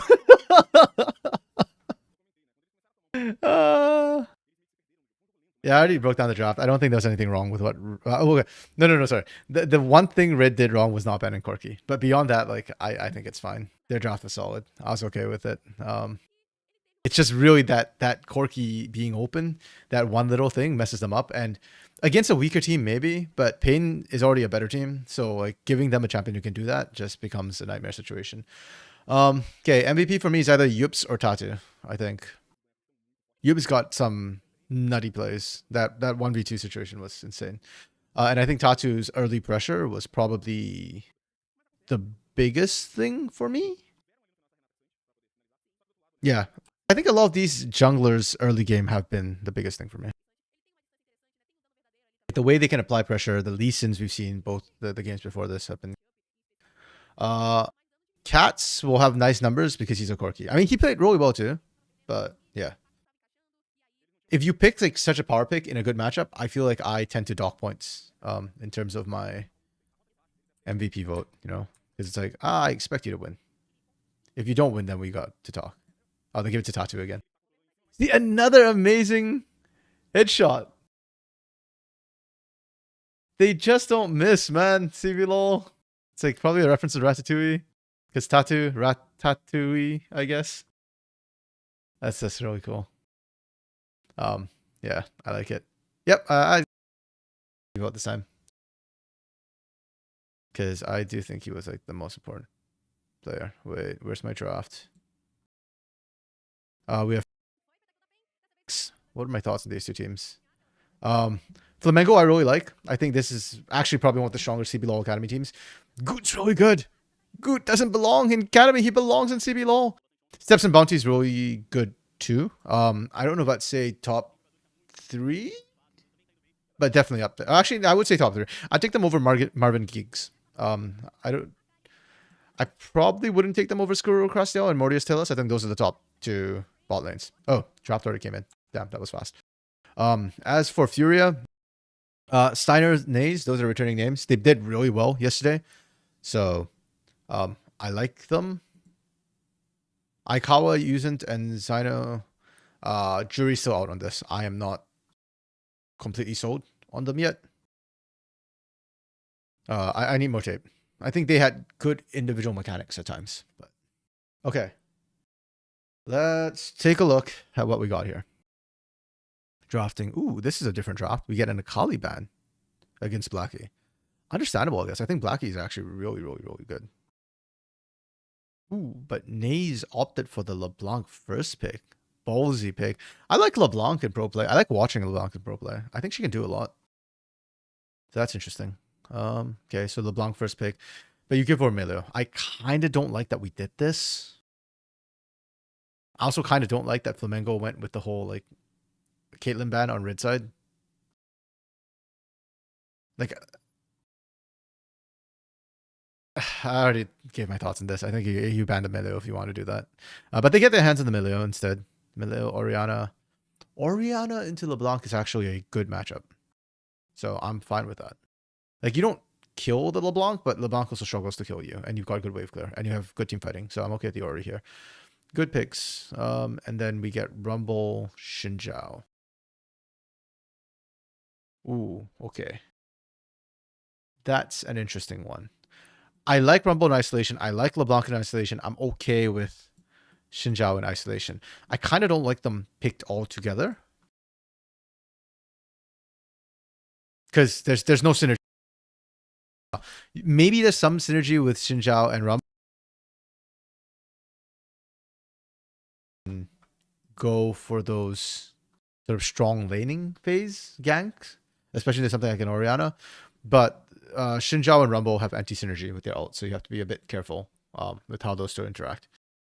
Okay, but just strong power picks. The Lucian to round it out, it is what it is. It's not terrible. And nothing's been shown on the bot, so you can pinch bot. So yeah, we see the Kalista ban come through. Blitzcrank, okay. Yeah, I forgot about Blitzcrank. Great counter into Milio. On the other side, you see Nocturne ban as ball delivery system. Okay. Cassante removed.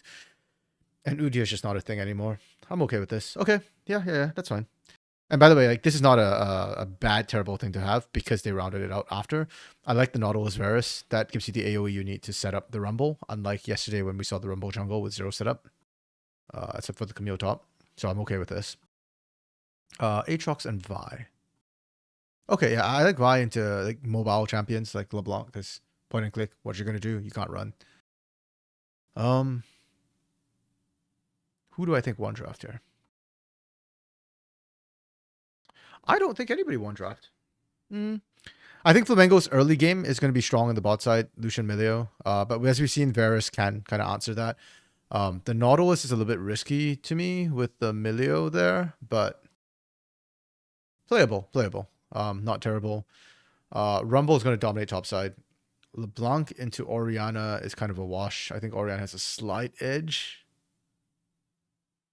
So yeah, actually, this might be the most balanced draft I've seen all day so far. This is what game 1, 2, 3, 4. Game 4. Wait, 5? There should be 6 games today. Wait, we're missing a game. What? Hold on, let me check Leaguepedia for a second. Oh, Loud Academy and Fluxu rescheduled till Monday. And they're starting an hour early. Interesting. Huh. I wonder what happened with that. Okay. Yeah, I don't know what the deal was what the deal is with that. I guess we'll find out. But yeah. Okay, it is what it is. And yeah, I think this is the most even draft that we've seen all day today. I don't think any team like won it. I think this is a 50-50 draft. It comes down to execution. I think Fury have really good team fighting. Better team fighting. Despite the Oriana ball and the ball delivery from Flamengo, I think Fury's team fighting is better. I think Flamengo is more about catching people. Sure, the ball is a team fight tool, but again, I think it relies on actually bursting to start off the action. If you don't find that initial fight with the early Oriana shockwave, I think there's a very good chance they'll just lose out the fight. Yeah, it's more bursty on the side of Flamengo, I guess is what I'm saying.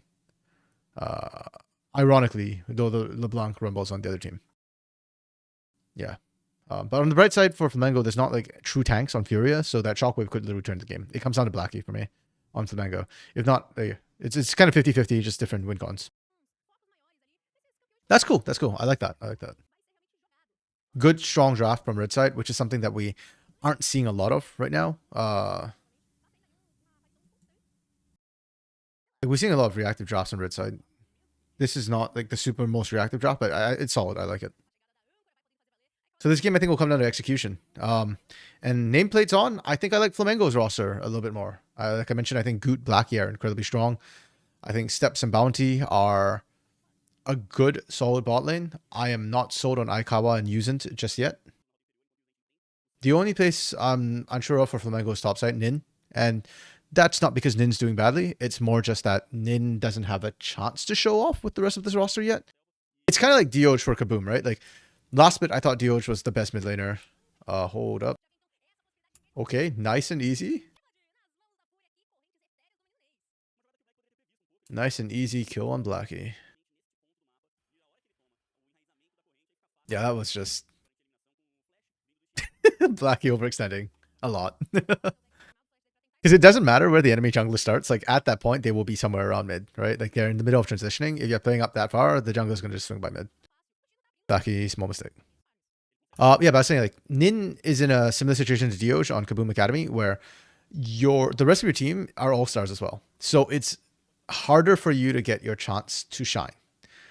So for Nin, I can't tell whether they're good or they're bad unless the rest of Flamengo is falling apart. And even in this matchup, oh, good. Yeah, good should be fine. Okay, yeah. In this matchup too, like Nin's already down massively, but that's a Rumble, right? So like what you're going to do, Rumble is OP for a reason. I say as we just hit the one trade where Nin dominates.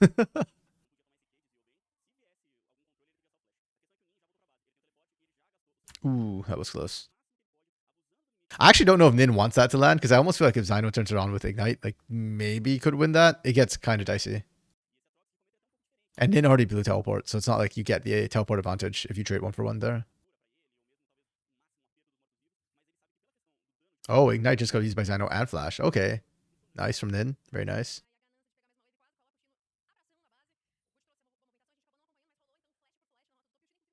Is this 700 gold lead like strictly from the top lane? That's kind of nutty if it is. Oh, clutch. Respect for Nin. I mean, you knew you were dead. You're done and dusted. You went for the attempt on the kill. Respectable. Respectable. Dare I even say it? Good. More than respectable. Good answers back with Dragon immediately because they lost top side. No, don't pause. Move.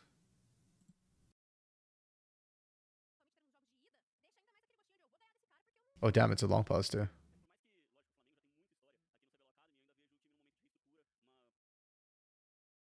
Okay, we skip. That's the benefit of VODs. I don't have to sit through the pause. Okay. Yeah, so the gold advantage is primarily in this top side. Majority of that 1400, 1.4k gold lead is just top lane alone. That's nutty. I guess that's just Rumble things.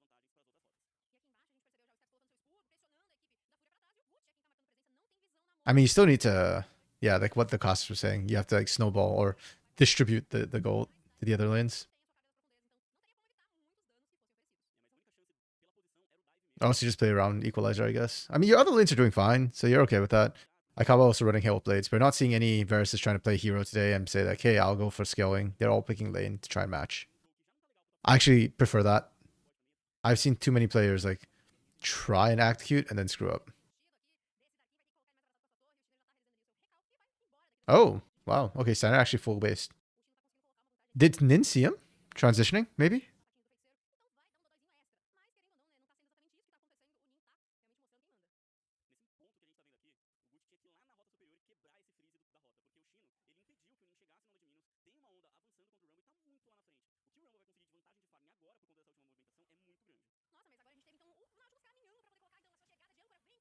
Okay. Yep, there's the Steps bounty. They get the kill. Good job on them.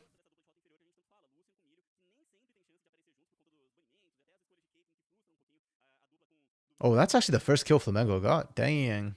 Goot has not been having a fun time. Maybe we change that now? We do not. Okay. Yeah, good shockwave from Blackie, but at this point in the game, like we are sitting on a Doran's ring. And here. Oh wow, Steps just stepped up. Literally just walked up. Wait, how many grubs is this? Is this on? Yeah, full 6. Okay. Our first time today. Full 6. That's actually huge.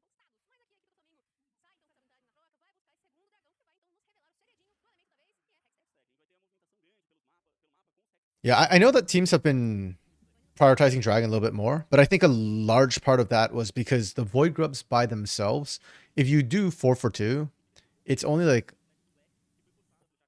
what is it, 6 extra damage, 12 extra damage on the turrets per hit or something like that.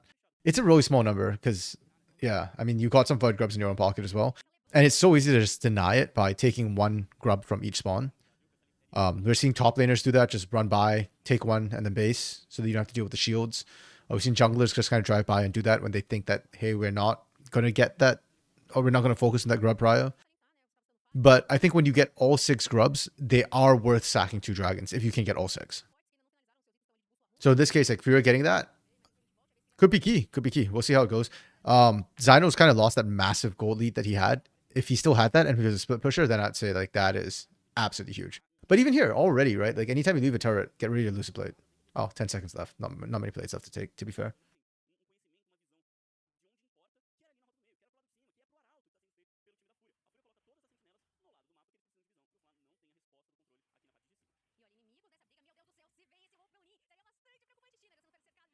I don't think you... Yeah. Okay. I was going to say, I don't know if Flamengo actually want to go in on that fight, but I guess they had enough numbers, and it's not as if they're losing anything anywhere else, right? Oh, that's a good combo. Did Chains of Corruption not land? No, it landed.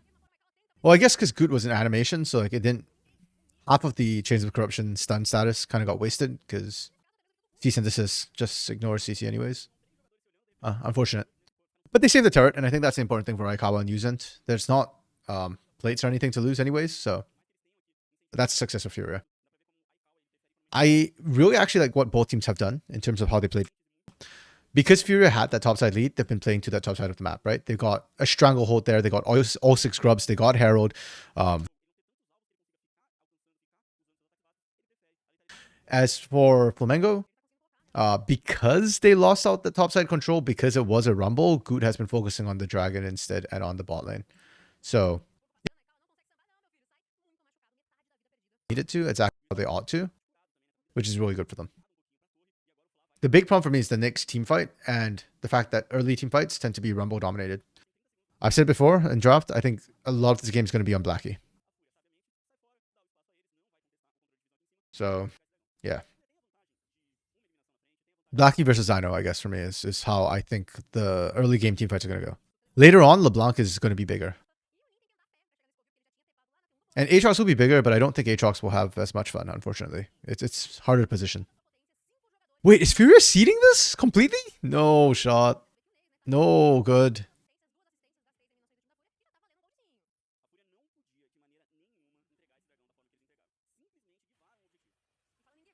Oh, huge. But not huge enough. Okay, Flamengo's back in the game. Hey, I was just praising the macro, and I liked a lot of the strategic decisions up to this point. I do not like that Furia seeded the dragon completely. Yeah, and this was also them messing up a little bit. So let's talk about this. Ooh, my voice just cracked. Wow. Let's go back and look at the map state when this whole thing happens, because I think losing the dragon here is kind of like a huge head scratcher. Good call from... They called down the TP from Blackie, and this is out of vision, so I don't think Fury actually knows. But Naze has TP as well, and Naze is left to split push topside. This is probably AD LeBlanc. Oh, AD LeBlanc is static shift plus brutalizer. LeBlanc idea, which I personally loathe. I think AP LeBlanc's really, really good, and I think she can split push as well. We'll give her a Lichbane, and she'll still do absolutely disgusting things. Anyhow, Flamengo make the call for Dragon. Furia could contest this. Should contest this. You've got Rumble Equalizer. We just talked about how strong they can be. Both the sort of CC. Like, this is that moment for Furia where you should be abusing this. Orianna just spiked by hitting a Ceres Embrace. Where's Furia? And as long as you don't group up, which shouldn't be a problem with the LeBlanc being so mobile and Rumble potentially looking for a flank, Furia need to contest this. Instead, what the hell was the call here? What? Why are you moving up? I don't understand. Why are we walking away? There's nothing here. It's 3 minutes before Baron. You have Herald. Free give from Furia. Okay, this to me is bad, but it's not what really breaks the game or breaks their monopoly on the game, because they're still answering with the turret on the top side. So you want instantaneous gold versus the pressure. This was the big, like, just why? And literally, Dragon went down. You know Flamengo... I guess maybe you thought that they recalled after this play. But no, you can't even say that because he's mid.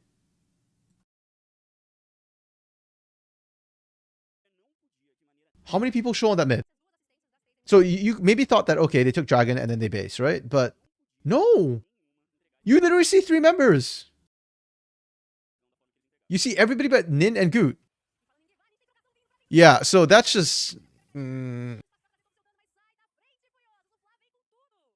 Okay, I guess... And I should make this clear. It's not like Flamengo has now like, oh, this is the game that this is the fight that brought the games back. No. But it is what lets Flamengo back into the game, because Furia played the early game well. And like I said, you can, if you get 06 Void Grubs, I think it's okay to sack 2 dragons. But the problem is you need to then contest for every dragon after that. And they didn't, which means now that Flamengo is threatening Hextech Soul on you. Okay, that's a lot of Void Mites. Yeah, Void Grub plus Herald. Kind of nutty. Yeah, but because you do that now, like Furia Academy have a much harder fight, and they have to fight in 5 minutes. Like, unquestionably, Flamengo would have a stronger team fight at that point. Stronger than what they have now, not necessarily stronger than Furia. I think it'll be a lot more even. Ooh, back you got Scott. That's a little rough. Yeah, Flamengo overextend there. Feeling a little bit too confident, but Furia is strong, right? This is why I was surprised Furia didn't fight them. But I guess the call has been made. Hey, Naze split push. That's it. We just don't want a team fight. We leave it to the split pushing LeBlanc. That's the win con that we're going for. Cycle of Sword completed as well. The poke from Naze is going to be very obnoxious. Like, just dashing in, autoing, walking away. Yeah, they pumped up. Let me get rid. Pumped a crap ton of gold into Naze right now. Naze has the top side turret, has the bot side turret. but it's like inner turret. So there's about the team fight for this LeBlanc. I mean, not that it might matter at the end of the day, to be honest.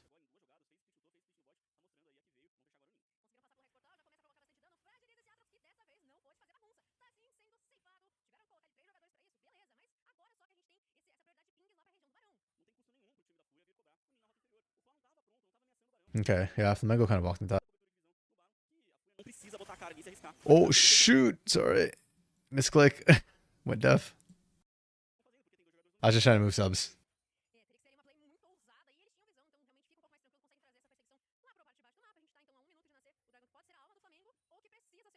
Yes, I am tech literate. Thank you for noticing.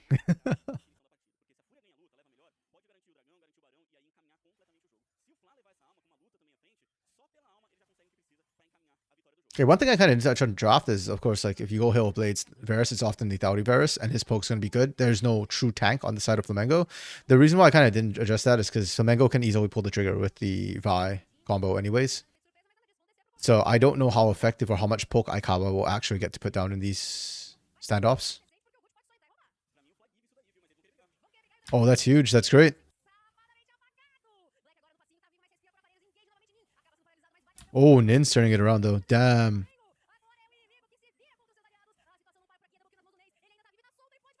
Okay. Naze is a bit too scary, I think, for Steps and Powder to go on. But this is what I'm talking about. This was why I got worried when Furia kind of just seeded the first two dragons, because now Furia has to be in 5 minutes, and Flamengo knew it. And Flamengo can say that, hey, we'll sit back and we focus more on the team fight than actually going for the dragon steal. Like, you can see how the fight starts out too. They are more concerned about trying to pin Furia into this fight and go for it. They're late, but it's okay because they can still clean up. Yeah, the fight as it stands was actually really, really messy. Nin's lethality build came in really, really clutch. So Furia ended up doing better than somewhat expected, considering the equalizer didn't catch that many people. Because they're ahead. And Naze is going to continue being a problem. So they still have that threat. That's still good. The split push pressure is still going to be really, really good from Naze on this AD LeBlanc. But I suspect, at least to me, I think that's the bigger win con for them now. Unless they can line up a perfect equalizer. Yeah. Or if they can just keep poking out. It's just a little bit dicey, I guess. I think the game's still really even. Flamengo being down 3k is still fine. We just saw that in the last fight. They're fine. They're good.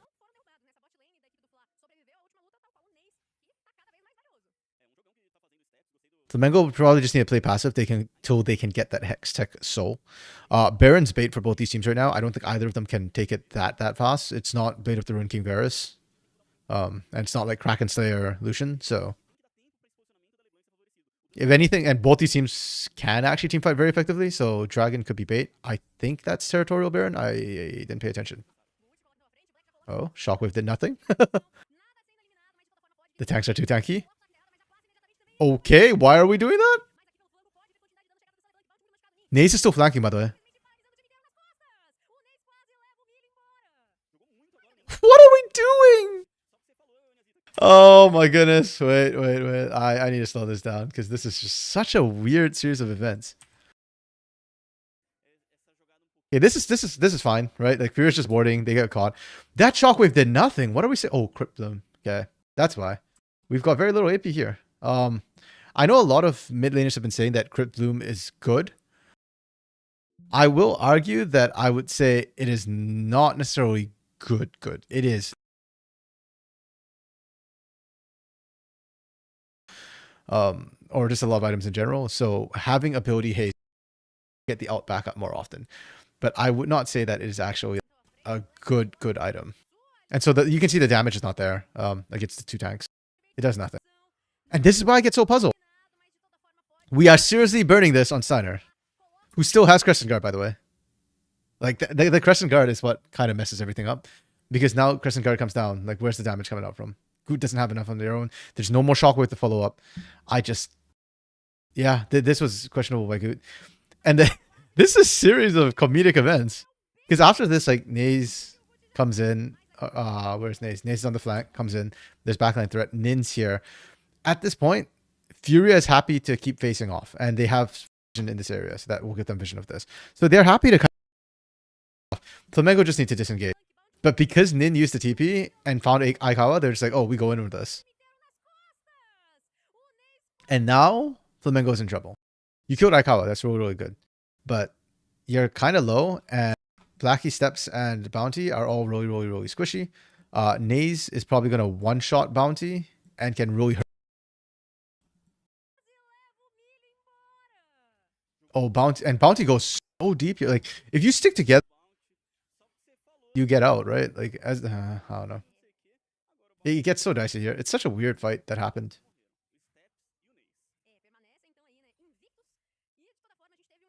I think both teams just got a little too hyphy. That's kind of just what happened there.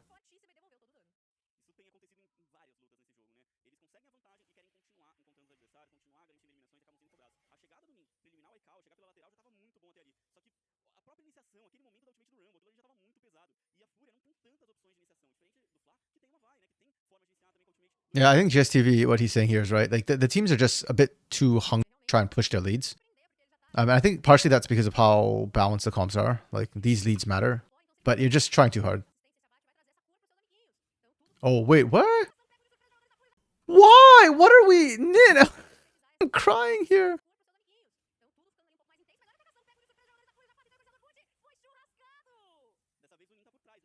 Sorry, who pulls the trigger on this? Nin goes over the wall. And then freaking Goot and Nin are not on the same page. I'm crying.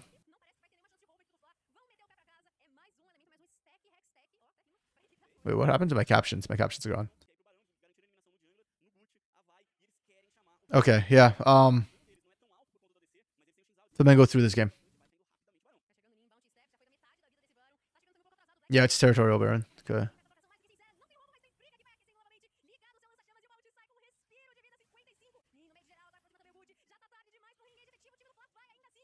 And Naze just keeps hunting the backline over and over and over again. Flamengo's just sunk cost fallacy. They just keep throwing more and more resources away. Yeah. Flamengo got way too hyphy. So important thing to note was Goot died in the last fight. Goot is not here. Even with Hex Gates, it's going to take a while. So you can't do that. So they're trying to find kills on the back end. But yeah, this is not Sundered Sky Aatrox, right? This is the lethality Aatrox. You do a lot of damage, but you go down really, really fast. And then you just die here. Yep. Just that easy. Okay, this is Furia's game to win. Huge props? No. I don't want to give huge props to Furia for this game. But I will. I think they played the early game really, really well. Furia knew what they needed to do. They played around the advantages Zyno got on that Rumble. Holy crap, Goot evaporated.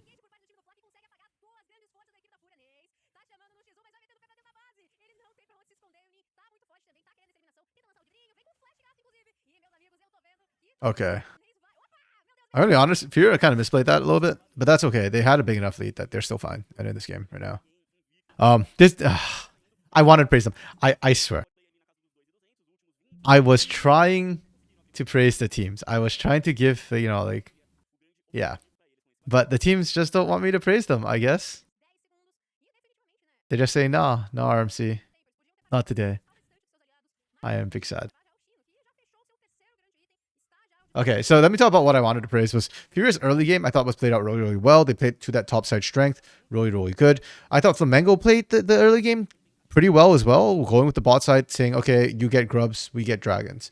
Now, I think Furia played it better because Flamengo didn't deny at least 2 of the grubs, or didn't even try. Like, they didn't even look at it whatsoever. But the mid game has been kind of sloppy from both these teams. The mechanics are good. They're individual hero plays, but like they're just pulling the gun, oddly, weirdly. That's a good fight. And then Naze goes in.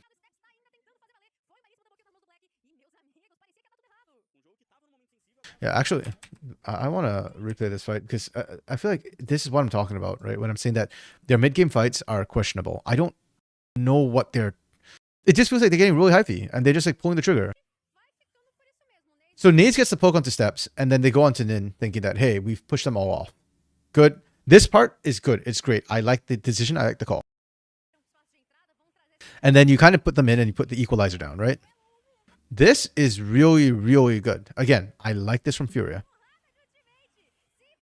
Great response from Blackie individually. Good shockwave to try and catch people out. They end up trading 1-for-1. But it is a support for top laner. So Flamengo have lost the fight at this point. Furia are winning it. The problem is what happens after this is the way Naze decides, like, hey, I'm just going to go in and one-shot somebody. I don't think they have full vision of everybody that's here. And because this time Furia initiated, Goot still has season. This just presses R. It's just too hyphy. And this is the story of every single fight, right? One team gets too hyphy. They overextend and they get punished. Or they pull the trigger really, really early and then you die. And that's mostly on Flamengo because Goot doesn't have follow-up. We touched on that on other games before. That's why I'm kind of not a huge fan of Vi. And I think Vi is a bit of a trap pick if you're not having follow-up to go in. Whereas Furia is a lot more non-committal engage with the AoE, right? All their AoE is kind of ranged. Yeah, this game is closer than it should be. Furia should have already been able to close this out, honestly. And the longer Furia keep dragging this out, kind of the scarier it gets for them because it takes one good team fight and the shockwaves are starting to really, really hurt. Neither of these teams have true tanks. So the damage overload means that the game's never really over till it's over. Like, if a team pulls the trigger first and gets the right picks, you can still win the game. Even if you're 5k gold behind, 10k gold behind, if the game goes long enough, right?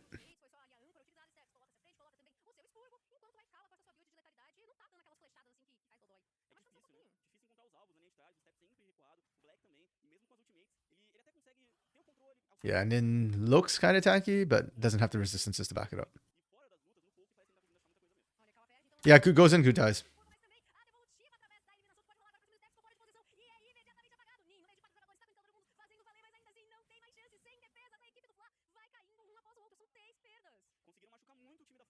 Man, it sucks to be Goot right now. Like, there's literally nothing you can do. It's not like Goot's doing... If you engage, you just die as the Vi. And you have no backup, no follow-up. So I guess Flamengo, at this point, just need to play, like, super reactively. Because Fury does want to engage on them as well. And they actually have enough heals to survive the equalizer burn. Zynos dropped into Zonia's first, so we're not seeing, like, full-on damage rumble. It's survivable. But yeah, they pulled the trigger. Furia countered back really, really, really well. They find the Vi and burst her, and then Naze gets to free fight that fight. Free power that fight, pardon me, in the back line.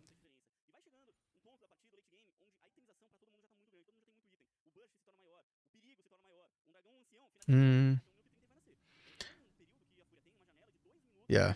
I think Blackie's still having a pretty good game as the Orianna. Like, you're landing critical shockwaves, you're doing a lot of damage. Nin might have the highest kills and assists right now, like, or kill assists together, but his deaths are bugging me a lot. As for Furia, I think Furia is going to win this, judging by how the game has gone, and I'll probably give it to Zyno on the Rumble. Like, again, individually, I think they're playing well, but like the team fights coordination has been a little bit sussy. The initial engages have been good from Furia, I'd argue, but yeah, as the fight goes on, I suspect my guess would be comms are probably not clean, and so they are getting very messy with how they want to do this. See, again, really solid engage. Good goes in, no backup, dies. Fight plays out. Okay, well, nope, never mind. Slightly different this time. Can Flamengo end on this? No, right? 50 seconds? Holy crap, what a turnaround if Flamengo can win on this. 30 seconds. Yeah, no, they can't. Okay. Nin's too low. If Nin was healthier, maybe they try. Damn. Yeah, that's what I mean. Like 5k, 10k goal difference kind of doesn't matter. It's kind of who's able to find the kills first, right? Pull the trigger better.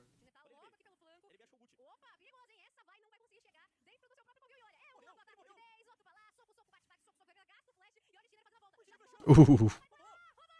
Bottom left, I was watching Naze just kill Steiner there.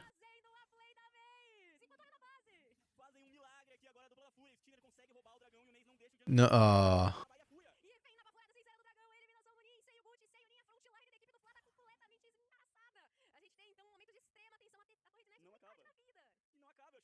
Damn. Okay.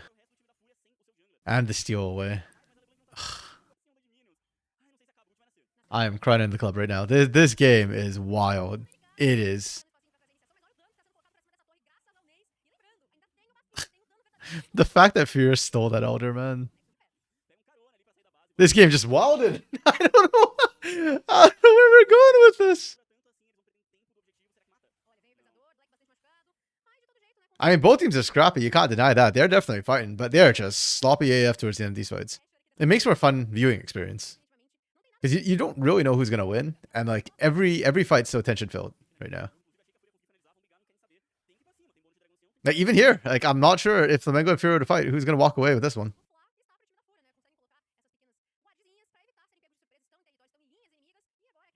Naze is full build right now.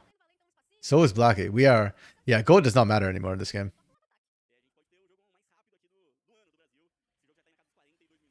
Yeah, Flamengo are probably going to lose over this Baron push. Okay, reasonably and logically, Furia should win the game on this Baron. Realistically, the last time they had Baron, they pushed up mid and got absolutely dumpstered by Flamengo on a flank. So, where this goes, nobody knows.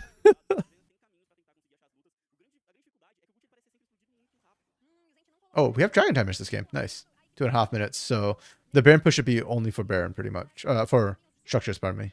We shouldn't see a distraction from the Baron, from the Dragon.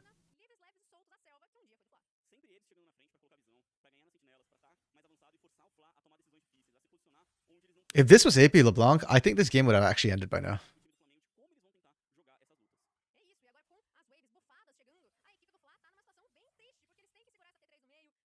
That's my cold take, and I'm sticking with it. Like, the split push from Naze is... It's very slow.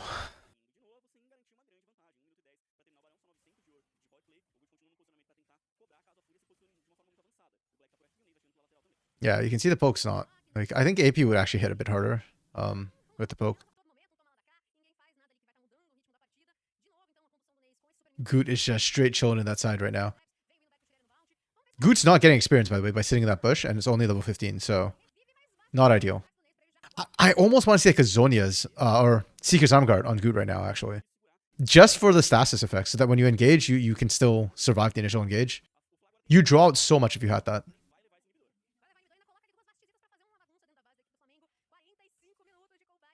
See, slow push, inhibitor goes down again, respawn goes down. And then what? Furia literally got almost nothing with this Baron.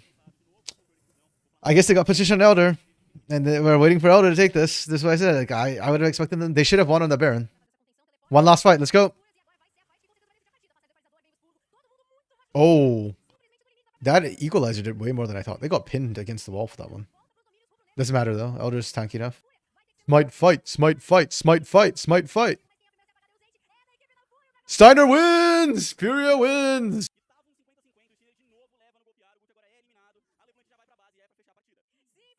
Like, Zyno should be MVP, but I almost feel like this game came down to just Steiner coin flipping that Smite fight and winning it. This was a game and a half. Literally, I think this is the longest Academy game we've had so far. Was it 46 something? I don't remember the exact seconds. But, holy crap.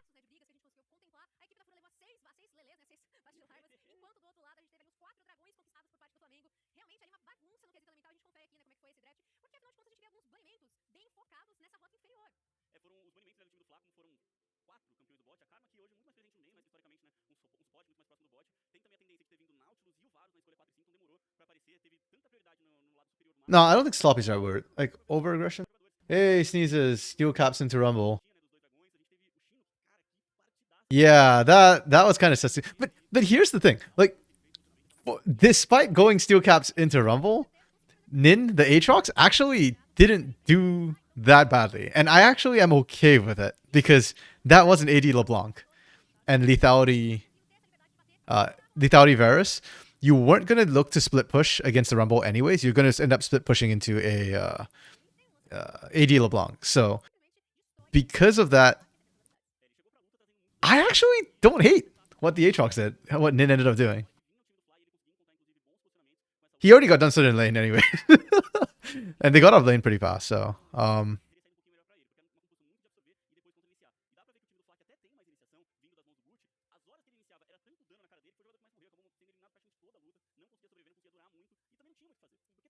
yeah, and then Furia, my Furia notes.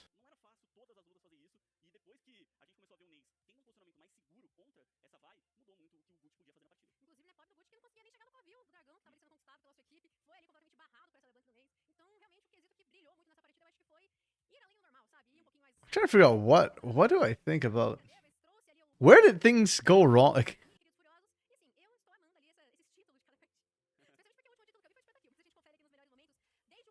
Like why was Furia struggling to close this game out? I don't understand actually. I think about it. MVP's probably going to be Zyno this game. The Rumble had an epic game.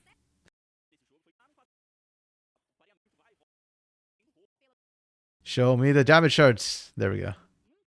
Yeah, Zyno with those numbers is kind of sickening. So, 46, 45. That is a long game. It's not an easy ride. Like it was back and forth. I think that yeah, this is one of those Game of Throws, and I think Flamengo just threw a little bit harder. They gave it to the LeBlanc. What? I don't understand. Why did we give it to the LeBlanc?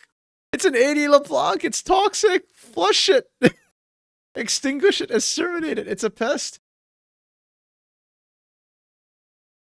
It was AP LeBlanc maybe. Maybe I'd think of getting it to Nays, but 80, nah. 80 did nothing. Okay, we've got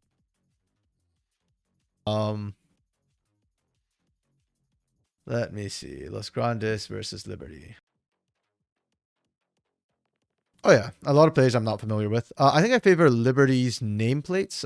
I've seen SKB perform pretty well before. Jota Mez did not impress me last split when we saw them. So yeah, and then day one, the Los Grandes draft was like really like it felt like they were drafting in isolation against Spain. They had losing matchups mid and bot with how they drafted. So I think if Los Grandes cleans up their draft, this could be a decent game. Yeah, I don't know enough about these newer players. I need to see more about them before I can comment. So to be Levis and Kina. Okay, I missed double check. I'll check the draft later. Okay. Let's look at draft first. Yeah, this Vladimir band's actually really interesting. You know, that's because I don't. It happened yesterday too. I don't know much about the player, so seeing Vlad bans, that's amusing. Hey, we got ourselves a Draven. Okay, so Milio bans finally. See, it's so easy. Ban a Milio, and Caitlyn and Lucian become much less. Yeah, I much prefer this ban. Karma ban, Rel. Okay, that's fine. Yeah. And then we see Vlad, Callista, Ashe, Varus, and then we see a Draven come out for Leandrin. I feel like this is really trigger happy with the Draven. That's fine. I like Draven. I think Draven's probably like still one of the strongest, or just flat out the strongest early game AD carry anyways. So if you're going to slam it, you're going to slam it regardless. Orianna. Vi coming out. I actually like the Vi. I know I've been saying it's been trapped, but specifically when there's a Draven under the team, anything that hard CCs the Draven, I think it's good. Because if you can get him to drop his spinning axes, his damage just drops so steeply. So yeah, the Vi just as a counter to that's fine. And then we pick up Rumble, OP champion. I'm good with that. I'm okay with that. You've got the Varus to help set up. You'll eventually draft something else. Cassante blind. Oh, this is not Cassante blind. We're picking Cassante into Rumble. I guess. What options are you going to pick into a Rumble? I guess. Like, I don't have a good matchup against Rumble. So, you just want a tanky front line. You're trusting Draven to do work. So, I'm okay with the Cassante. Wait, hold up. There's a Camille there. What the fudge nuggets?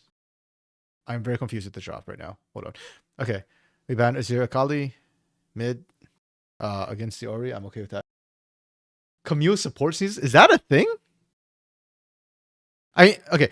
Yeah, you know what? Let's look at this. Cassante is a bad support. I have seen people try. It does not work. Xin Zhao is bad support. So it either has to be Oriana or Camille support. And if you put... I've seen Oriana support. It's not great. But especially with Draven, I can see a world in which it works. Because you speed up and then shield, and then he just does Draven things on his own. Camille support? Camille Draven? What?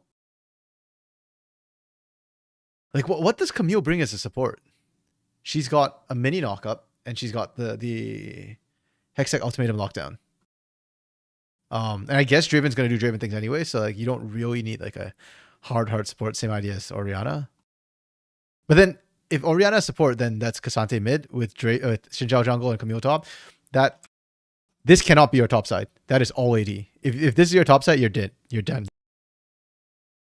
To be Oriana mid, and then what the hell? You know what? I'm here for it. I am here for it, CBLOL. I don't know what we're thinking with this. I don't know what you're cooking, but I'll take that. Low-key bad version of Leona, but maybe they know something you don't. I'm going to be honest, I doubt it. CBLOL Academy drafts get really screwy. Like, okay.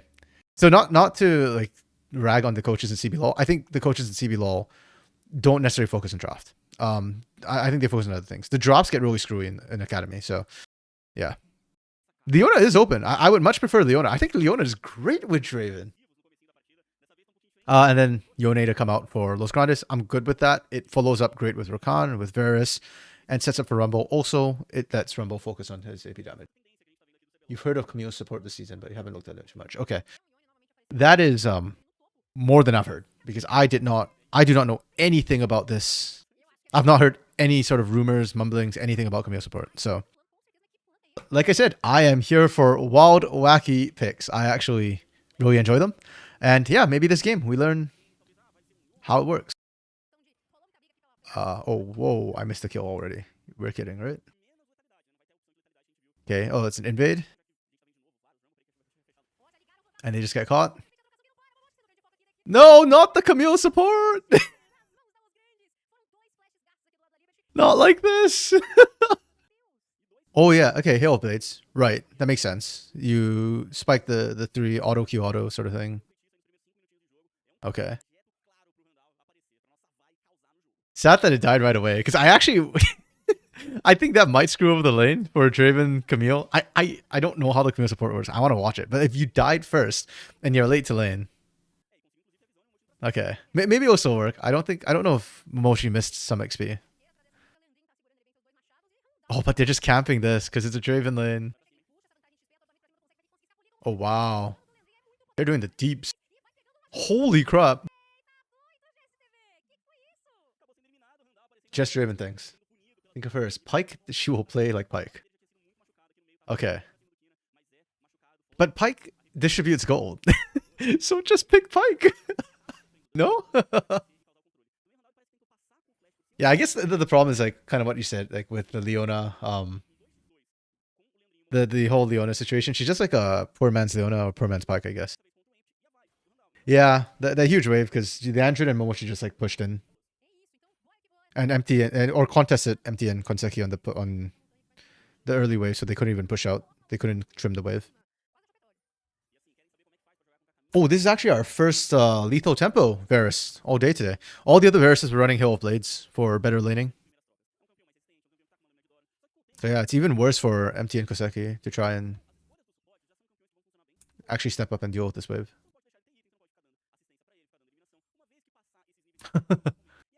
It's just zoning right now. Okay, didn't touch on comps. Los Grandes' comp good. I think strong team fight. Decent scaling. Actually good scaling with the Varus lethal tempo. Liberty, you pick Draven, you're playing for early. That's it. Your scaling on this team is not going to be great. It's actually going to be pretty trash. So Liberty play for late. Liberty play early, pardon me. Los play late. Oh. No!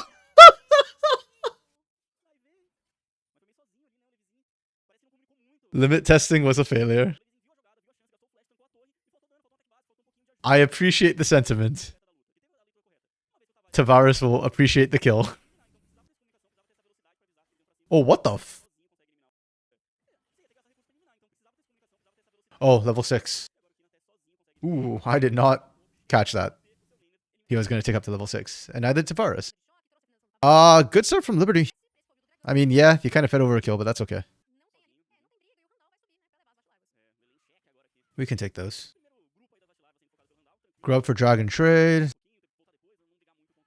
That's becoming a staple. I think CBLOL Academy is actually doing this better than CBLOL is. CBLOL last week was not trading their dragons with grubs effectively. They just kind of ignored objectives for like 8 minutes for some weird 8-9 minutes. It's kind of weird. It's like grub spawn at 5, man. It's not a herald.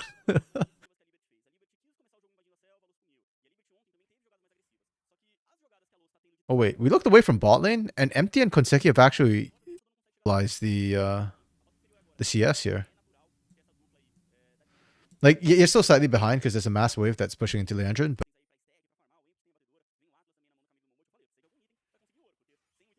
interesting. Oh, that CC chain is sick.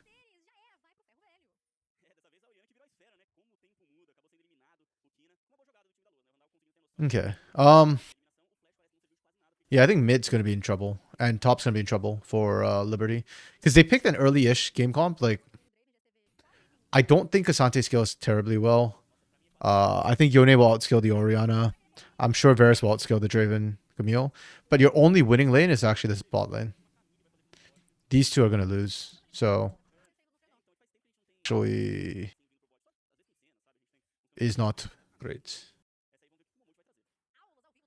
And Los Grandes is doing a good job activating their comp. Like, doing what they need to make sure that, yeah.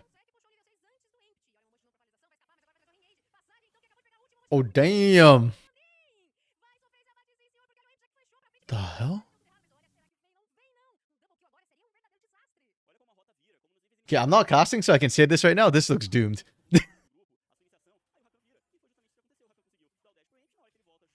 I think Los Grandes have already won this game.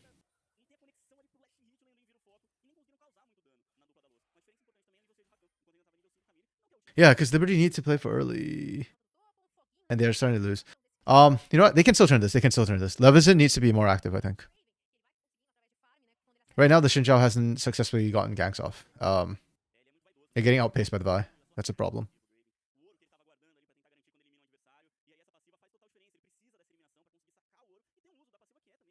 Camille can't go in first. She has to go in when Rakan goes in. Yeah, I think the Rakan breaks up her combo enough. And also, you can just go on the Draven as well. The Camille's not doing that much damage. Her base damages aren't impressing me.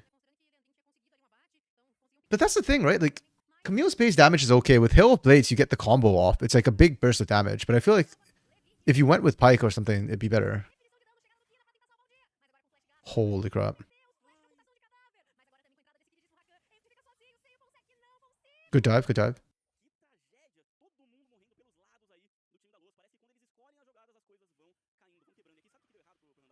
This is a problem. Like, Liberty win out on this trade, but it's closer than it should be. It's way closer than it should be. Because Leveson's behind. I like Liberty's bot lane, though. They're very proactive, and the moment they recognize that Konseki wasn't there, they just pulled the trigger immediately. Camille can go in first when Rakan isn't there.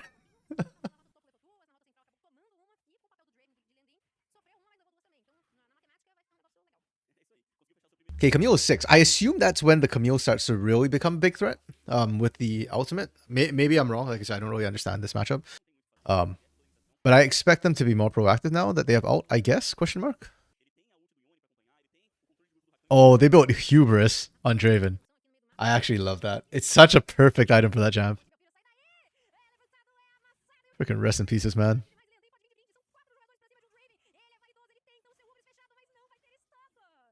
Yeah, huge props to Randall. This Vi has been making tracks and just doing a lot of work all over the map. Completely outpacing the Xin Zhao. And this mid-jungle synergy has unlocked so much of the map for Los Grandes. They're just everywhere doing everything all at once. Leveson doesn't even take all the grubs, does he? 1350. It despawns, right? So... Come on, show me the grub count, CBLOL.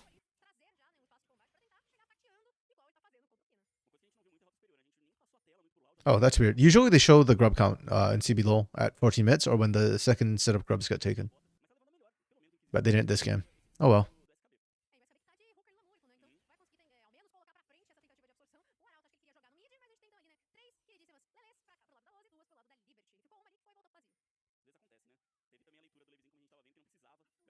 Okay, they showed plate gold.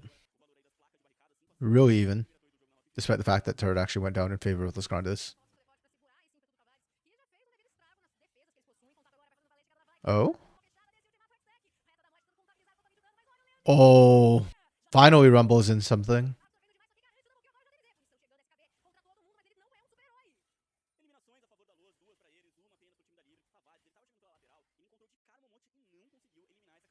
Randall surviving there is kind of nutty. Does DeAndre get any kills? No, he doesn't. Okay.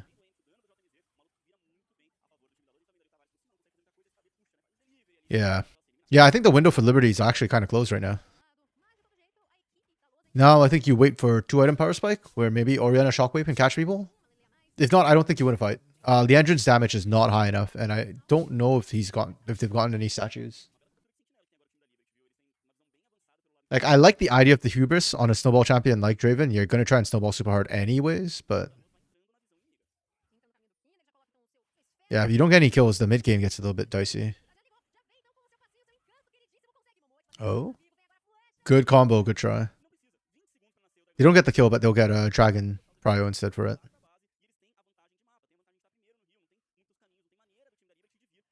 Jotam is just hammering away at the bot side turret.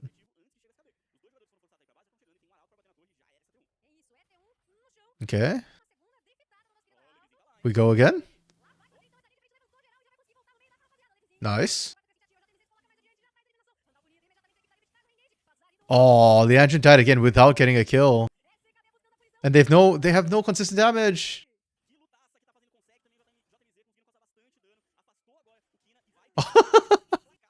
They neither did. Okay, yeah, this game's over.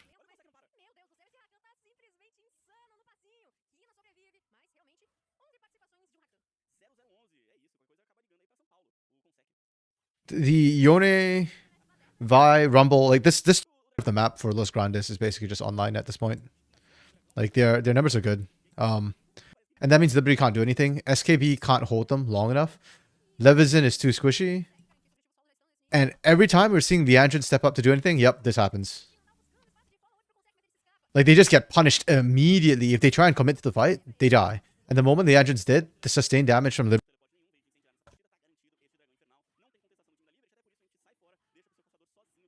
This is so unfortunate. I was so excited. We had a Singe pick today. We have a Camille pick today. And then both of them, like, just don't kind of work out. Because, like, it's at the wrong... They're not picked in spots, but I guess, which enable them to succeed. Oh, well. Unfortunate.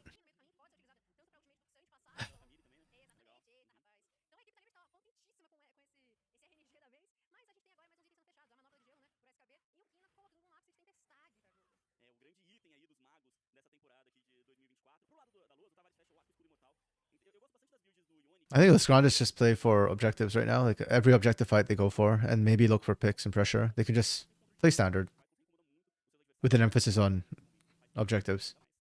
Liberty, I don't know what the hell they want to do. Like I guess you just look for picks. Momochi can at least ward safely, I think. You are Camille. You've got flash and hookshot.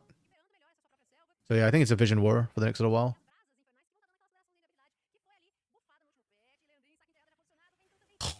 Oh man. They commit the TP too. Can they fight an empty? Okay. Yeah. Shockwave doesn't hit anything. Liberty's... Oh, I'm dying. I'm dying. I'm dying. Holy crap. Yep.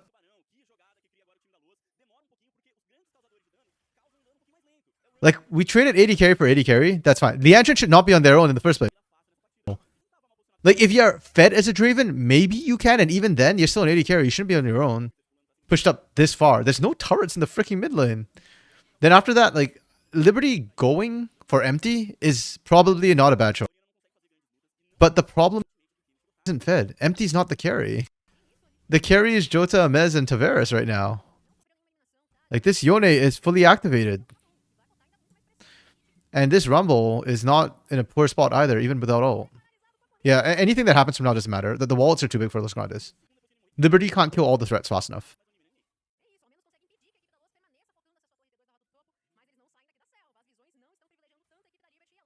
Like, Tavares is going to carry this game with Jota and Mez, but I think Randall to me was like the initial MVP.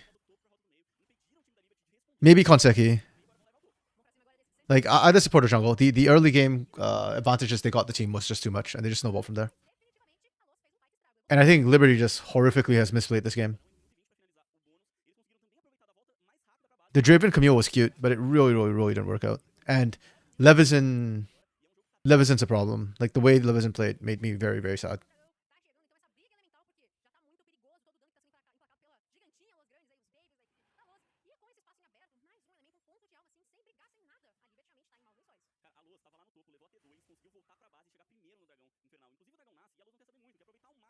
Can we end this game before 30 minutes? I think... I don't know what the shortest... Let me double check what the shortest game is, because I think we haven't had one sub 30 yet. Can they end here? If they can kill the engine, they can end here. Oh, no, too deep. Never mind.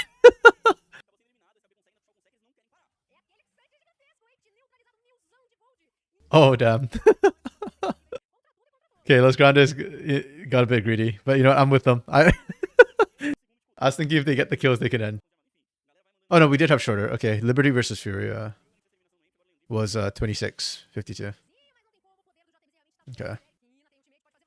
Oh, Shockwave whiffs!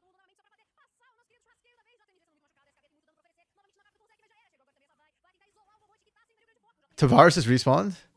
Yeah, Tavares is going to clean house. Yeah. Big Gucci wallets. Whack. Infernal Soul stacking.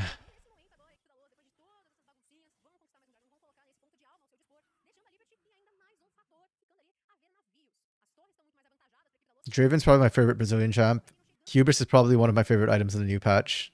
Like, just for the cool idea of it. Combined, and they did not have a good time. Yeah, they just wiped them. I think Liberty at this time is like checked out. They're just checked out.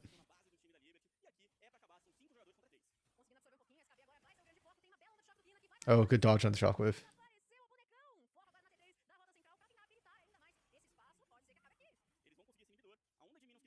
We end? The entrance back.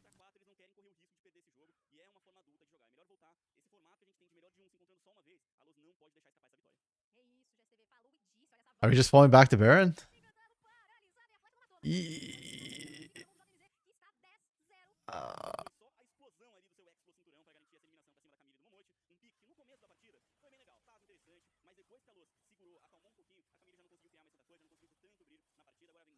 Oh! That was actually really close.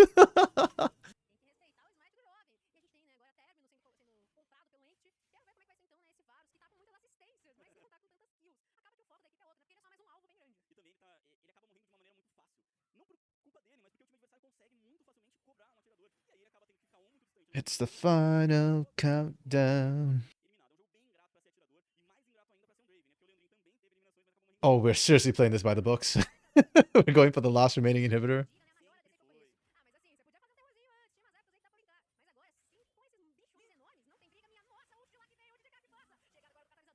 Jeez.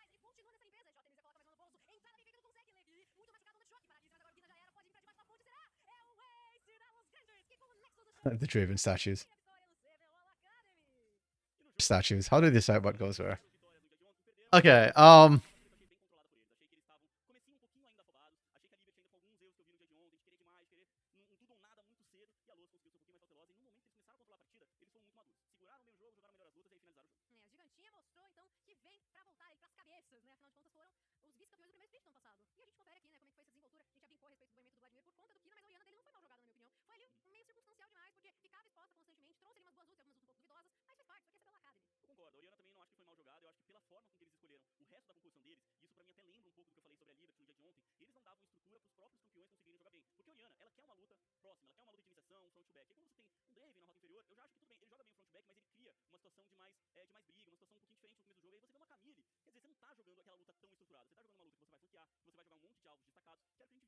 Okay, yeah, I am quite disappointed in what we saw from Liberty this opening weekend.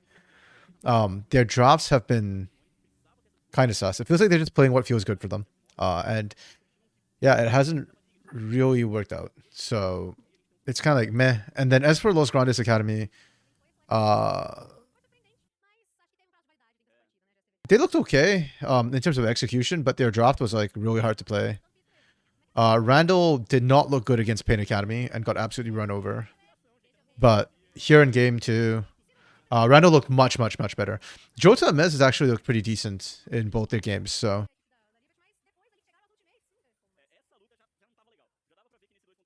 I feel like it's another day where just like, so technically usually we have 6 games per day, but for some odd reason, reasons I'm not aware of, but the 6th game on day 2 got cancelled. So Loud Academy versus Fuxu Academy will be played Monday instead. So we've only got 5 games. This was the last game of today. Honestly, my impressions from day teams are still having questionable drafts.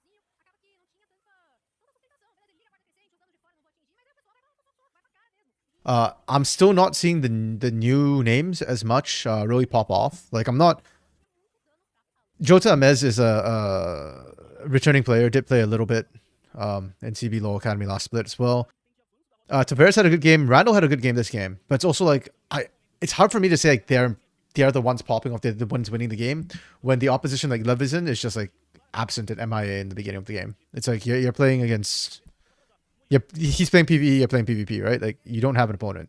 So, yeah, and out of all the other sort of new players, nobody's caught my eye just yet from the new names.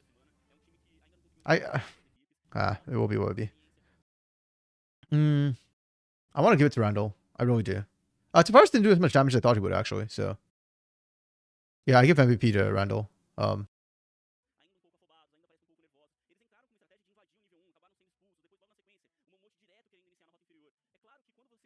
Yeah, Kina whiffed so many ults on the Oriana.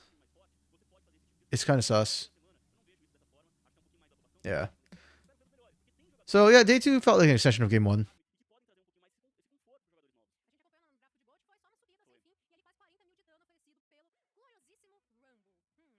Yeah, it's still a lot of like just the returning players are really good. That's it. I think we've got top 3 team already starting right now.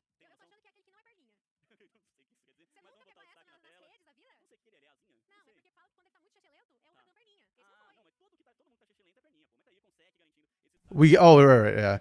I forgot about Konseki. Yeah, Konseki or Randall, I think both of them had good early game impact. I just forgot about him at the end.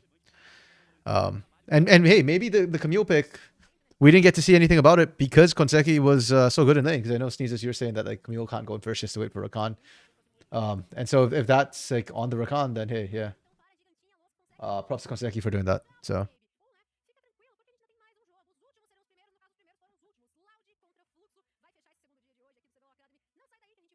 Okay. That's most of day 2. Again, we're still missing 2 teams, Loud Academy as well as Academy for day 2. Those 2 were unfortunately not present for reasons, again, I don't know why. We'll catch up with them on Monday. So I will try and stream. Actually, wait, let me check what time. Yeah, yeah, okay. That's fine on Pacific time. Yeah, so I'll try and co-stream it live on Monday, and we'll see kind of how things go. And yeah, I don't know with the I'll be able to actually co-stream all 6 games because that's like 6 hours and 7 hours on Monday because of the extra game that wasn't played. I don't know if I'll be able to do all 7 hours, so I'll just do what I can and we'll see how far it goes. If I miss games, I might VOD review, I might not. Again, everything depends on scheduling because yeah, that's life. And watching all y'all who dropped by, appreciate the conversation always. Appreciate having company as we watch these games. And yeah, today kind of wild, kind of fun. We saw Singed. we saw a Camille support. Didn't quite pan out, but here's to hoping that we see more fun stuff, more craziness, and yeah, just more talent come through the pipeline.